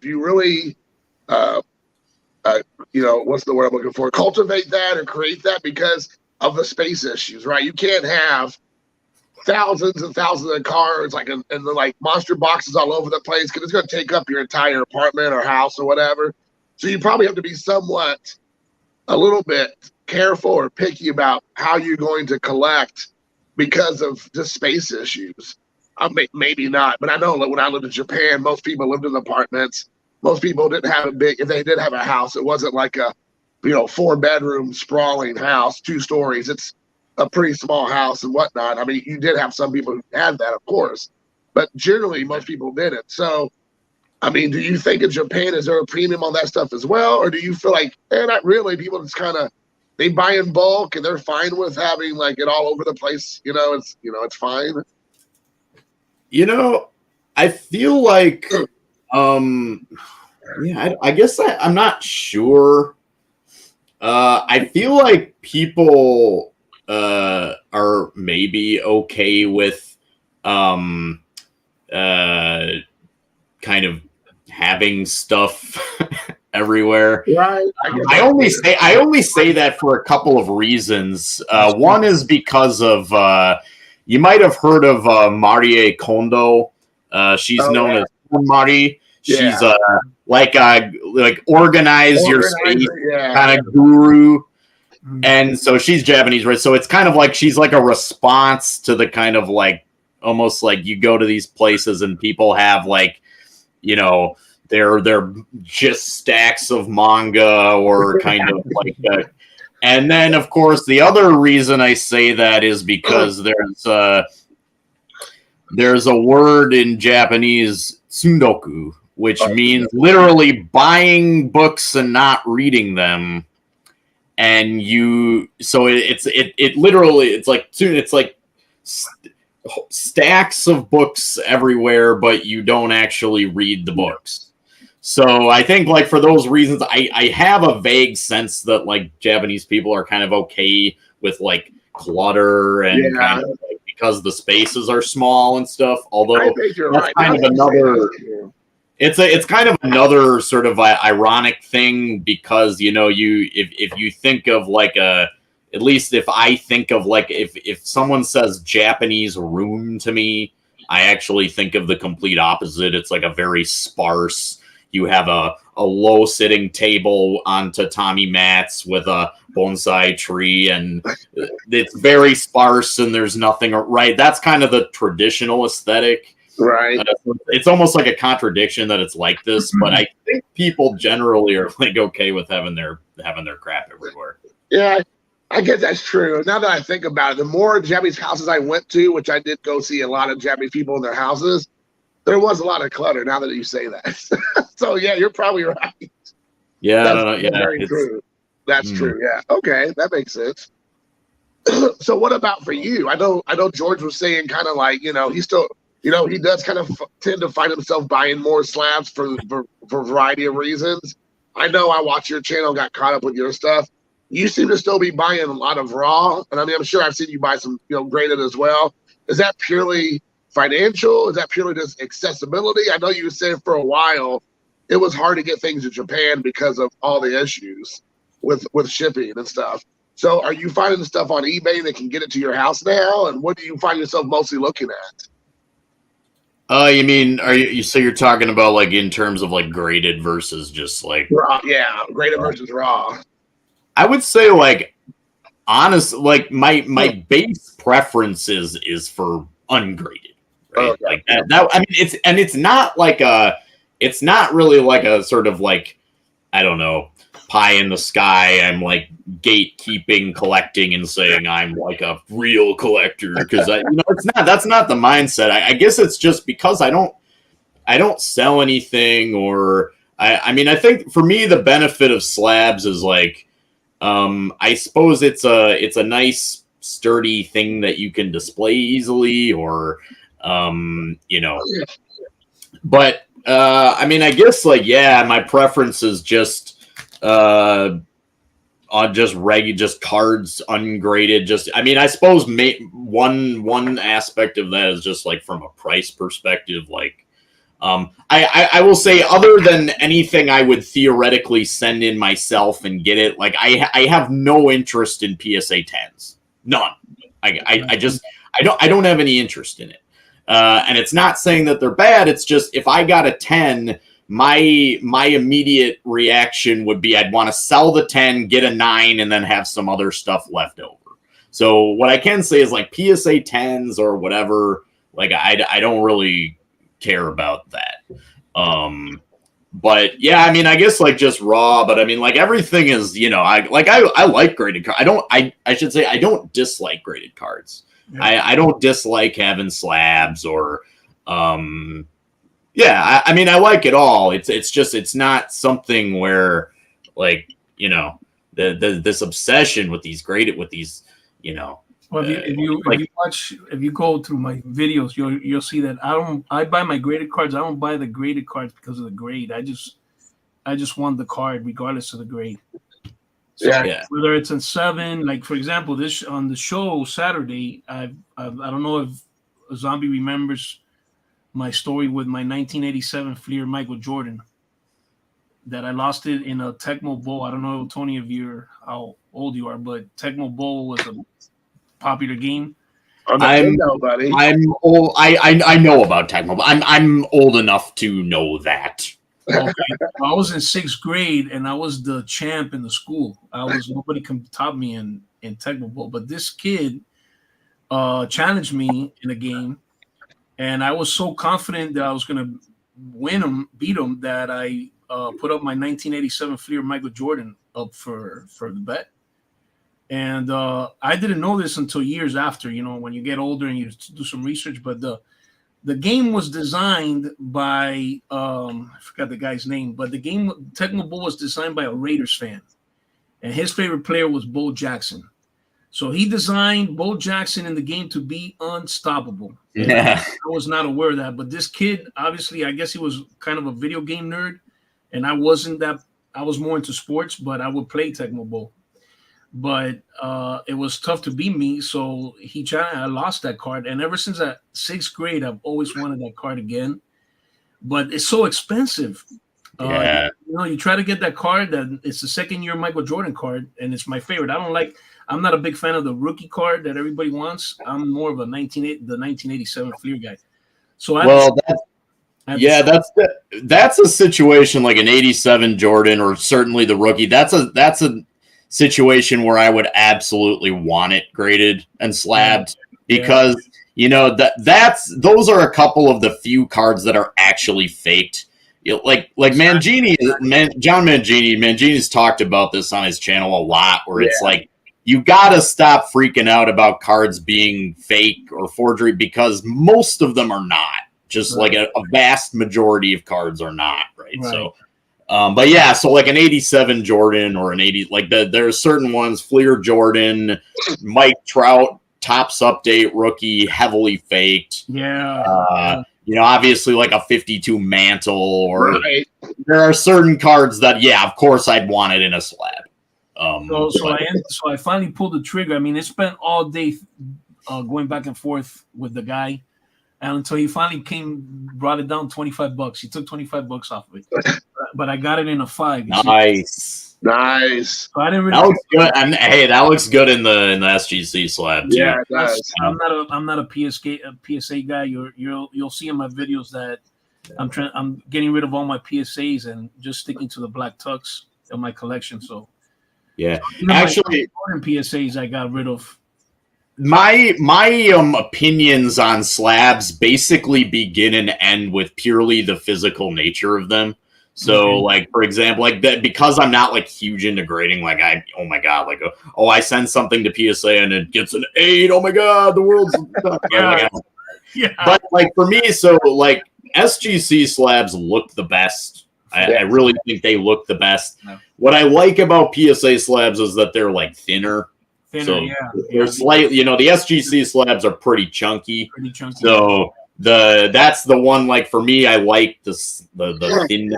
But see that like my opinions on these slabs, it's like I said, it pretty much begins and ends with how they are physically and how they display and how they that's pretty much the grade. I don't PSA 10 like. Yeah. I don't care. But I always think a lot of times also with like PSA slabs, whenever they're like white or like acetate or clear cards, they do not present very well because it's just one big clear image that kind of gets lost the actual card because you can't make heads or tails of it. But the SGC is, this is the tuxedo, it's black. It's going to make most of those cards borders and the card itself pop out of it because of those dark casing. So to me, it's just like an aesthetic thing, like you were saying, and just the way it looks. Yeah. It just looks more appealing on the eye, and you can make out exactly the card. It doesn't get lost in all the clear and translucent, look. Well, and the thing, PSA just makes my eyes roll because it's like this is another. I was watching another one of Mancini's recent videos where he was like, now they started putting the logo on the like bags. Yeah. So it's like, you count there, the PSA logo appears 4 times on the damn thing. It's like, just in case you forgot who graded this, we're going to put it on there one more time for you. There's another card. This is another one that I always wanted as a kid, and I finally got it. That's a great card. That is the 94 SP, I think. Yeah, the Fleer SP for A-Rod. Nice. So I find A-Rod, man, I gotta say, like A-Rod, the extent to which he's kind of like rehabilitated his image, he's always pretty impressive. Like he, I don't think people out here aren't saying like I hate A-Rod, right? Like nobody's like, back when he was playing, like he was just hated especially after because he got into a second scandal with Biogenesis. So, it was just rock bottom, and then he became a commentator, and people were just, like, kind of feeling him as a commentator. Now he owns a basketball team. Yeah, A-Rod is definitely so. I don't know if we'll ever see A-Rod in the Hall of Fame or not, but... Yeah, I don't think... definitely, I would say the best shortstop of all time, and that's not hyperbole. I grew up. Whoa, watch out. Derek Jeter's crying somewhere right now. Well, But you're right. He's changed his image big time, being on TV. Yeah, he did. He did a good job of it, Yeah, he's on what, MLB, like Fox, or what does he do the commentating on? He's on the. Is he? I don't remember. Yeah, because when I watch baseball, I watch the MLB TV, so they have the different broadcasts. He's with Fox. He's with Big Papi. He's with. That's right. D-Train. Dontrell Willis is there. Dontrell Willis is there. Oh, watch out! Yeah. D-Train. The D-Train is an analyst. Oh, good old D-Train. I remember he was the Reds. That's pretty hot.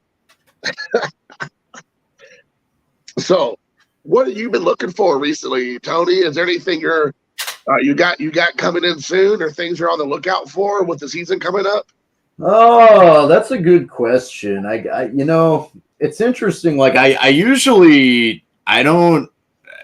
would say I rarely really think about, I often see there's a lot of videos about people doing their collecting goals for this year, or and a lot of people have very specific goals or things they want to do, and for some reason I've never really been like that, and right. Certainly that's not a bad thing to have. This is my goal, this is what I want to do. So you ask me on the spot if there's something I'm looking for, the answer is no. I think it's pretty much just I kind of just discover things that I'm feeling, or so I can't say 2023 I've got this is really what I want to get, or what I want to do. I'll probably make a video about this at some point. This isn't a 2023 thing or anything, but I think I've kind of half-heartedly committed to trying to do the Milwaukee Braves Hank Aaron run of Topps, only the Milwaukee cards. So I don't care as much about his Atlanta cards, because of course my father, who for how old I am, he's kind of a little bit old. He was kind of old when I was born. So he was a big Milwaukee Braves fan.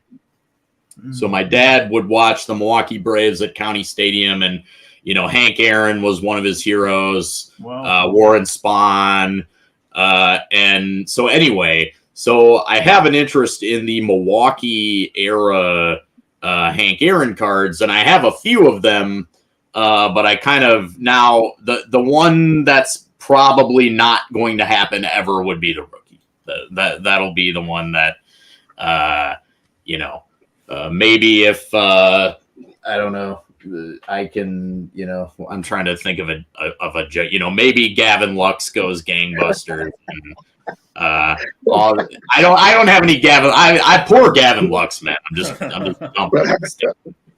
Gavin Lux wins a Triple Crown, wins back-to-back MVP, and then I can sell my Gavin Lux in my boxes in my closet. I can sit through. No, but anyway, so yeah, the Hank Aaron Milwaukee run of Topps.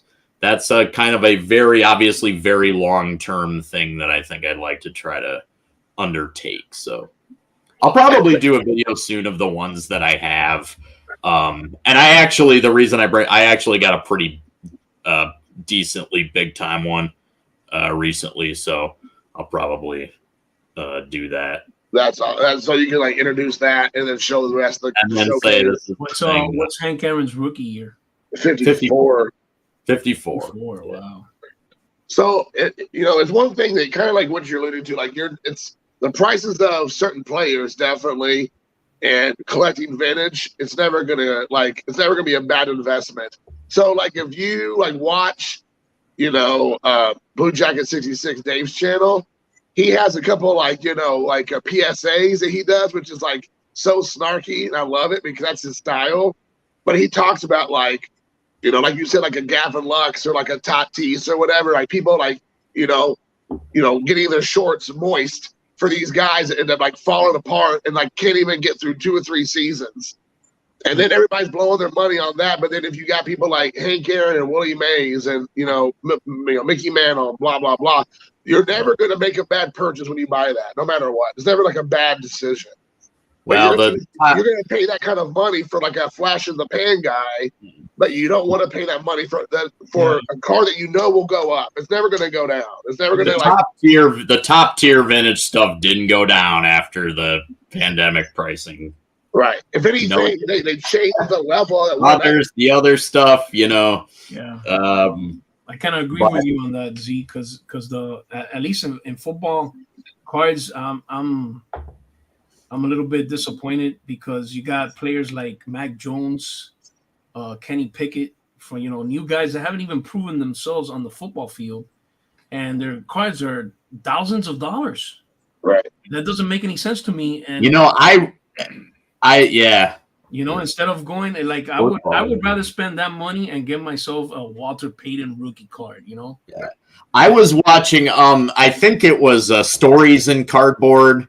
One of his videos where it's showing these old timers in football. Man, I told him in the comment, like, talk about these guys and then talk about them again, because it's really, really sad to me how forgotten these guys are. The one good thing about baseball is that it really celebrates its history in an awesome way.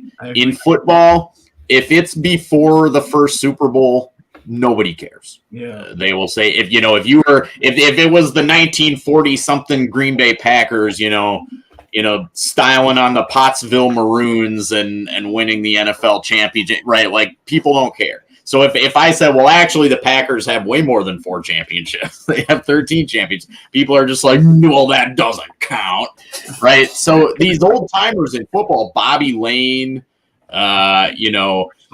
Parkinson. That's right. All these guys, these old timers that nobody cares about, and then they'll look at their stats and say, oh my God, Bobby Lane had like more interceptions than touchdowns. Like, he must have been terrible. Well, no, it's like, because it's like linemen couldn't even block with their hands when he played, and it was a totally different game. It was a run first game. And so anyway, my point is, like, these football old timers, like, totally, like, the prices of them, some of the times I'm just like, really? That's all that is? Yeah, I agree. Is that a Bob Gibson rookie? Is that just a Bob Gibson rookie? Yeah, no. It is. Just a no NBD, just gonna flash a Bob Gibson rookie. Come on, you can't just leave it like that. What? Let's see it. Yeah. No, so what I was gonna say, like, that's why I just sit around and collect all of these old. Oh, is that a Wheaties? Is that a Wheaties fan, the man? Wheaties Mutual, yep. Yeah. Nice. So, like, basically, I've over the last year and a half, 2 years, I lost all interest in new stuff. Like, I don't even own a 2022 card. Don't have a single one in my collection. 2021, by the end of 2021, I was done with new stuff. And then, so I just surround myself with all of these beauties of the past and whatnot. Awesome. So, I mean, I've always been a vintage collector. I mean, I've been a Bob Gibson collector. That's why, it's like Bob Gibson was a Steels guy, right? He used to. Yeah, Tony was asking about Bob Gibson. I have his complete career run here in like various forms and factors and variations, and and a lot of it's raw. Like, that's another thing. Like, so much of it is raw. But I do plan to slab all of it eventually, just to have that entire Gibson collection slab. Because I do like the appearance of it and whatnot. So, it's just like that's what I do. I lost interest in the new stuff. Because the new stuff was all about the money and the big hits, honestly. Yep. And I don't care about that. I want to enjoy something and look at it, have a little piece of history, be able to enjoy it, that kind of stuff. So that's what I do. And like in this in this box right here. Like basically, I got this box right here. This is my. I got 3 rows in it. 1 row's Bob Gibson, 1 row's Stan Musial, and 1 row's Lou Brock. That's the Volt. Do you have any of the other iconic '60s pitcher, Mr. Koufax? So I did. What about I did, but I ended up selling it. Oh, well, the thing was, what I did. Nice, Sandy Koufax, man. Nice. oh my God, that's his rookie, right? Yeah. Yeah. Oh my gosh. Yeah. What you got the green in? What's a green? It's a 2. Nice. It looks to me, it looks like a 5, but there's a mild little bit of like creasing knot on his face in the corner. But if you look at this card, this is a 2. It looks. This is a 2 right here. You're gonna take it all day long. It's I like that vintage look to the card. That's what I like the card to actually look. Well, the cool thing, the pre-57 cards, I love the like slightly bigger size of them. Yeah. For some reason, I think it's cool. Like I like the slightly bigger size of them. So you all are showing some fire. You all showing like, Bob Gibson's and you're all showing Lou Brock's and everything. I want to show you my rookie card I got recently that's going to blow your pants off. Ichiro. Oh, the San Diego Chicken. There you go. His rookie card, 83. Hold on, baby. Nice. I don't even have that one. The only one in the world right here, baby. It cometh an egg. So this is San Diego Chicken. Like what I did is I actually sent it to him. TTM. Oh, you did get his autograph. Okay, I see it. I know I sent it to him. TTM.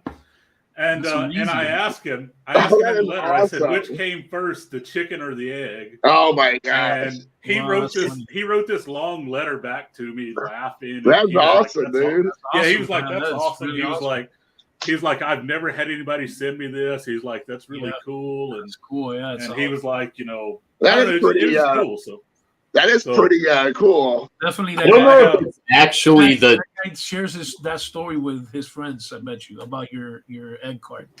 Right. That's how he remembers you with that card. Multiplayer cards are so underrated. I know. I do like this one's really cool because you have Don Drysdale on this card also, which is cool. Now I don't like the floating heads very much, but here's a floating head one.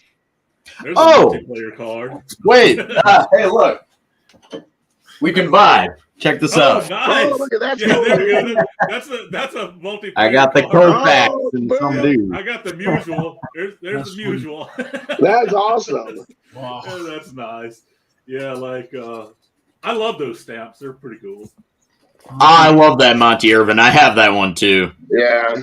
That 55 Irvin. Yeah. You're like, I have that in a 7. No, I don't. It's raw. Like it kind of irritates me how we now talk about like the thing in its essence as like qualified, like we say like unslabbed or ungraded. Don Newcomb, nice. Yeah. Talking about raw, okay. Right, like this is it, like the card itself is not the default somehow. We have to qualify the card itself. This one right here is crispy. 58. I'm gonna show you. Nice. I'm going to show you a crispy one that I'm so happy to have. Let's see it. Love it. Look at this. Red Heart. That has been through the Red Heart. Been through the fucking ringer, but I don't give a shit. No, man. The 50s, like they were even putting cards in dog food. Exactly. There's my Lou Venezuelan right there. That's pretty rare, dude. That's nice. Venezuelan, yeah. So.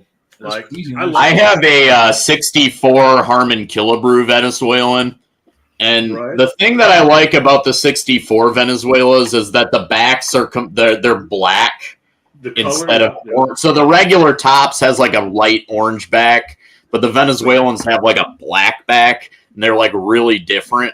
Whereas most of the Venezuelan issues look the same, they're just kind of a thinner stock, and they're usually in much worse condition. But the 64s have those black backs on them. When you say We'll see. Venezuelan, is that the card was printed in Venezuela? Or? Yes. Yeah, it's like the Venezuela issue of so Topps, like for a time, for like a decade, they like issued their cards in Venezuela, but the Venezuelan issues were like basically just printed on like cheaper stock. And most of them are exactly the same, but the 62s actually have Spanish on the back. Whereas like usually they just reprinted the Topps card, but the 62s and the 67s. So I love the 67s because number one, I love the 67 set, but number two, the 67s, kind of like what Tony's talking about. These are actually completely different. And it's because the reason why is because these were bootlegged or pirated, so to speak. They weren't officially produced by Topps or authorized by Topps. Basically, I heard something about just that year. Like the other ones were like just this year. Yeah, I remember hearing that because because that set has the like retired subset, right? Yeah, it has the retired subset. One of the big giveaways was like Joe DiMaggio is in that, but like he was very known for like not licensing his image at that time, but he appears in that. So got a couple of, Dick Allen's not in the Hall of Fame, is he? No, they should totally be in. Yeah. Hey Z, you know the story about Roberto Clemente with the fight he had with Topps about Topps printing his cards with the name multiplayer. Whoa. No, I don't think that. Story from Gibson Carew tattoo is what it is. Had to go to court and everything. Was a huge fight against Topps because he didn't want the cards printed with Bob. Because he said, my name is not Bob, my name is Roberto. So I don't, when the Clemente cards that I have, I don't buy them that say Bob. I buy only the ones that say Roberto. Yeah, which was, I believe, his first couple cards, the rookie, the 56, and then at the end, late in his career, is when they started saying Roberto again. But he won the battle. Hey, you got to see a document. There's a documentary on that. It's There's amazing. A Koufax right there. A lot of people don't know that backstory of him, the fight that he had to put up against Topps printing his card with the name Bob instead of Roberto. I do remember hearing about that. You're right. I do remember hearing about this. There's another one with Koufax. Nice. You guys are vintage guys, big time. There's another one with Koufax. I think the oldest card I have is probably a 70s in the 70s. Wow. You guys got some olds. Little floating head action. Yeah, floating head. You got floating heads. You got Hank Aaron, you got Frank Robinson, and Stan Musial, all the same card. None of you guys have Mickey Mantle? I did. Let me look. Hey, speaking of Frank Robinson, man. Yeah, Frank the Tank. Nice. Frank the Tank. The wiener, the world awaited. The wiener, the world awaited, man. I love Con's wiener cards, and Frank Robinson is probably the most underrated player in history. Wow. Right? Exactly. Yeah, that's the thing. It's like I have a few mantles. It's so funny. Like so many of my cards, I had some Koufax, Clemente, mantle, like all of that, but so much of it I ended up selling because I was like, you know what? I love them. I love their part in the game, but I'm like, I'm a Cardinals collector, so why not turn these into more Gibsons, more Musials, more Brocks? So I sold them, and I just put them toward like buying more vintage, mostly Stan Musial. I have a little bit of Mickey Mantle stuff, not like too much. I like Mickey Mantle. I'm not a huge Mantle guy. Like he doesn't quite do it for me the way he does for like a lot of people. And I mean, like, I get that he had like the 52 Topps is an awesome card. You don't agree that he's the best switch hitter in baseball? He was the best. No, he totally is. He totally is. Yeah. I'm not saying the mix not top 20 all time.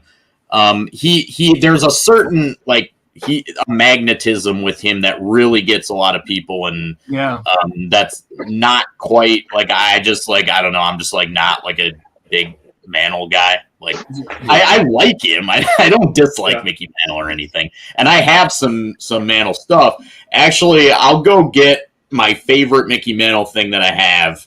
Wow. What about Joe D? You got any Joe D? DiMaggio? Joe, yes, I do. So I'll go to the other room and get some stuff. Frank Robinson, baby. Nice. Frankie. You know, who did Frank Robinson you're pulling that one out, Jason. This right here is Stan Musial's rookie card, you know, because you know this was Stan Musial's first ever Topps card, right? Oh, yeah, because mostly it was Bowman before, right?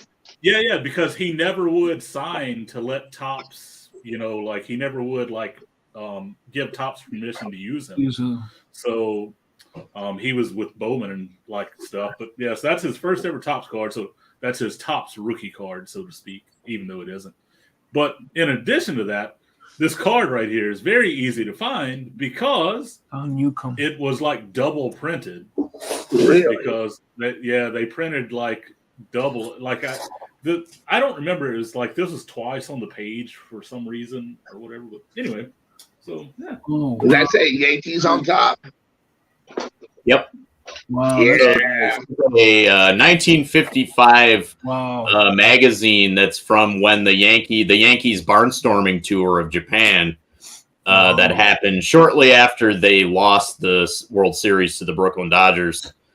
So this was a special publication from the Mainichi newspaper, and that's with the Mick on the cover. And I have this in like a regular like office folder because it is actually falling apart. But so this is my favorite Mickey Mantle thing that I own. I have his 59 Topps. The stamps that we showed earlier, I have the Mickey Mantle stamp with the red back on it. Yeah. Nice. But this is of my very few Mickey Mantle items. This is definitely my favorite. Joe DiMaggio, right?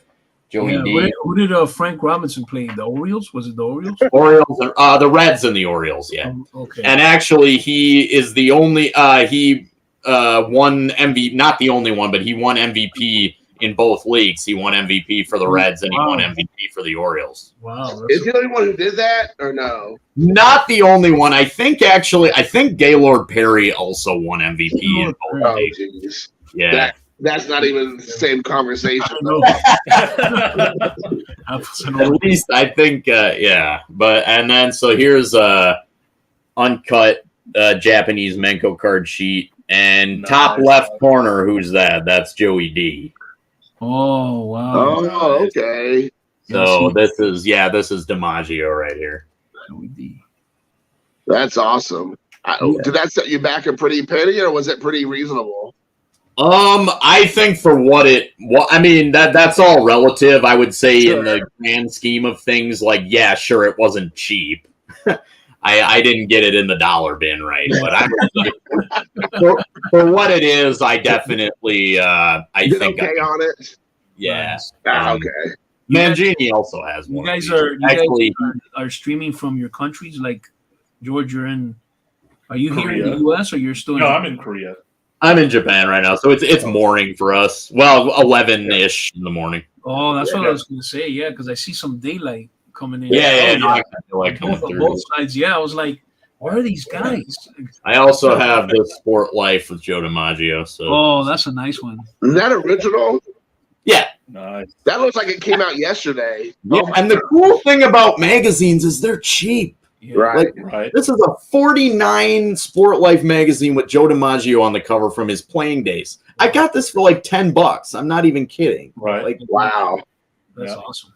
That's awesome. Really nice. That literally looked like it came out yesterday. I mean, it's unbelievable. Yeah. It's got some markings on it, but it's got man. Yeah, like I mean, just these. Yeah. That's the thing. It's like for me personally, I'm just more into that stuff now. I mean, I've always been into that, but it's just like, it's like there's still so much stuff like that out there that I can look for, find, get. And I don't even have to worry about anything new that's coming out. Like, I don't have to try to keep up with the latest and greatest and the next big thing and all that. Yeah. Like, the thing is, like, to be quite honest, modern collecting to me was stressful. Right. Because you were always trying to, like, keep up with something. Yeah. Whereas with this, I'm not trying to keep up with anything. Yeah. You know? Right. Makes sense. It's like, oh, it's Yoshi Shinjo. Hey, Jason, have you been following Shinjo? Like, Yeah, dude, he's the manager, right? Yeah, big boss. Big boss. Yeah, that's what Yakuza says to each other, right? Big so boss.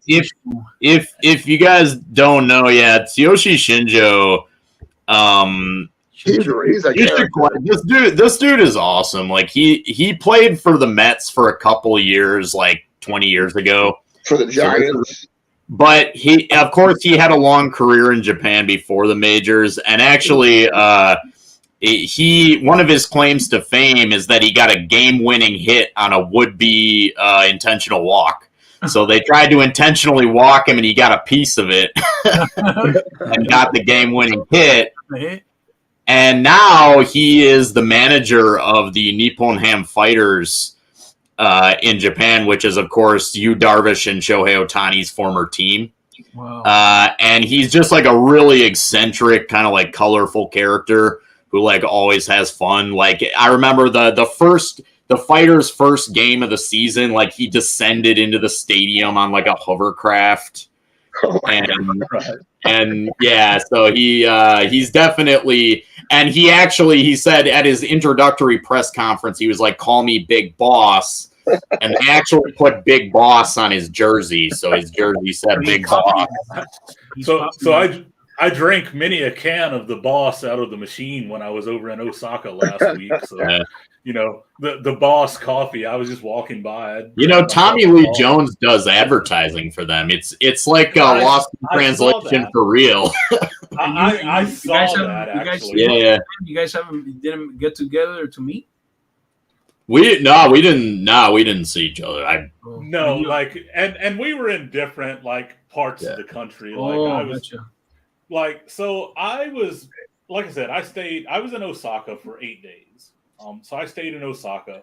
I mean, I could have gone to Tokyo, but it's it's like what, a couple $100 on the high speed train. Yeah, the high speed train is actually more expensive than flying. Flying is really cheaper, but that's the thing. It's like it's a couple $100 from there. Yeah, that's right. And so yeah. So I mean, and that's the thing. I only stuck with the local trains. So I went to like Kyoto, which is about 29 minutes on the local train. I went to Nara, which is something like, I don't know, 40s. I love Nara. I assume you saw the deer and Todaiji, right? Dude, the giant Buddha. Yeah. Those damn things bit the fuck out of me so many times. I've been there a couple times, and I did see like, a couple times you'll see like a clueless old lady with like her plastic bag of food hanging too low, and then the deer come over and just like maul her because they want to. Well, that's the thing. They'll just say fuck the food and just eat the fuck out of you, and you're like, leave me alone. I'm just like, get away. No, but actually, Nara was my favorite place. Like it was like in terms of like, and the reason why is because I'm a nature outdoors person. And Nara is just with that big park and everything's so walkable, and you can just go. And yeah, the giant Buddha, like. Well, yeah, Todaiji is definitely that's like bucket list level stuff. Like that's definitely one of the coolest things I've ever seen. No, exactly. How long you been? I mean, that's the. What's me? 8-ish years, 9-ish. Actually, Jason, I'm sorry, man. I gotta go. All right, dude. It's getting kind of late. I just realized. So if the dogs here wants to get on in place of me, I got to jump off. All right, dude. We'll talk to you later, Tony. Yeah. Take it easy. Thanks a lot, dude. All right. See you, dude. All right. Peace to you guys. Yep. Yeah. See ya. Bye now. Yeah, I'm gonna be on for a little bit more, Z, because I'm starving, man. I just got off work and jumped on with you. Well, like I'm gonna be having lunch here shortly. That's all right. We'll just stop here, dude. We'll get you W Vogs next time. I've been on for almost over 2 hours, so let's just go ahead and call 2 it hours a and time. 4 minutes. Yeah. Yeah. But we'll do this again, guys. I appreciate you all. Cody, thank you. What time is it? You're on Eastern time zone? Yeah, I'm on Eastern time, so it is. Yeah, it's 9:20 for you. It's 9:20. So, well, hey, George, thanks a lot. Raphael, thanks a lot. Yeah, man. Awesome, bro. Good. Gracias and kamsahamnida. So thank you both. How do you say goodbye? Yeah. How do you say goodbye in Korean? Oh, yeah. Well, like it depends on The if you're situation, coming right? or it depends on if you're coming or going or staying or leaving. Oh, And wow, that's crazy. it's so there are multiple ways. Well, stay safe. So the easiest way is just say annyeong. Annyeong, yeah, that's the safe one. Yeah. All right, guys, we'll see you all later. Peace. Kind of like that. Annyeong. All right, see you, man. Bye. Jamata.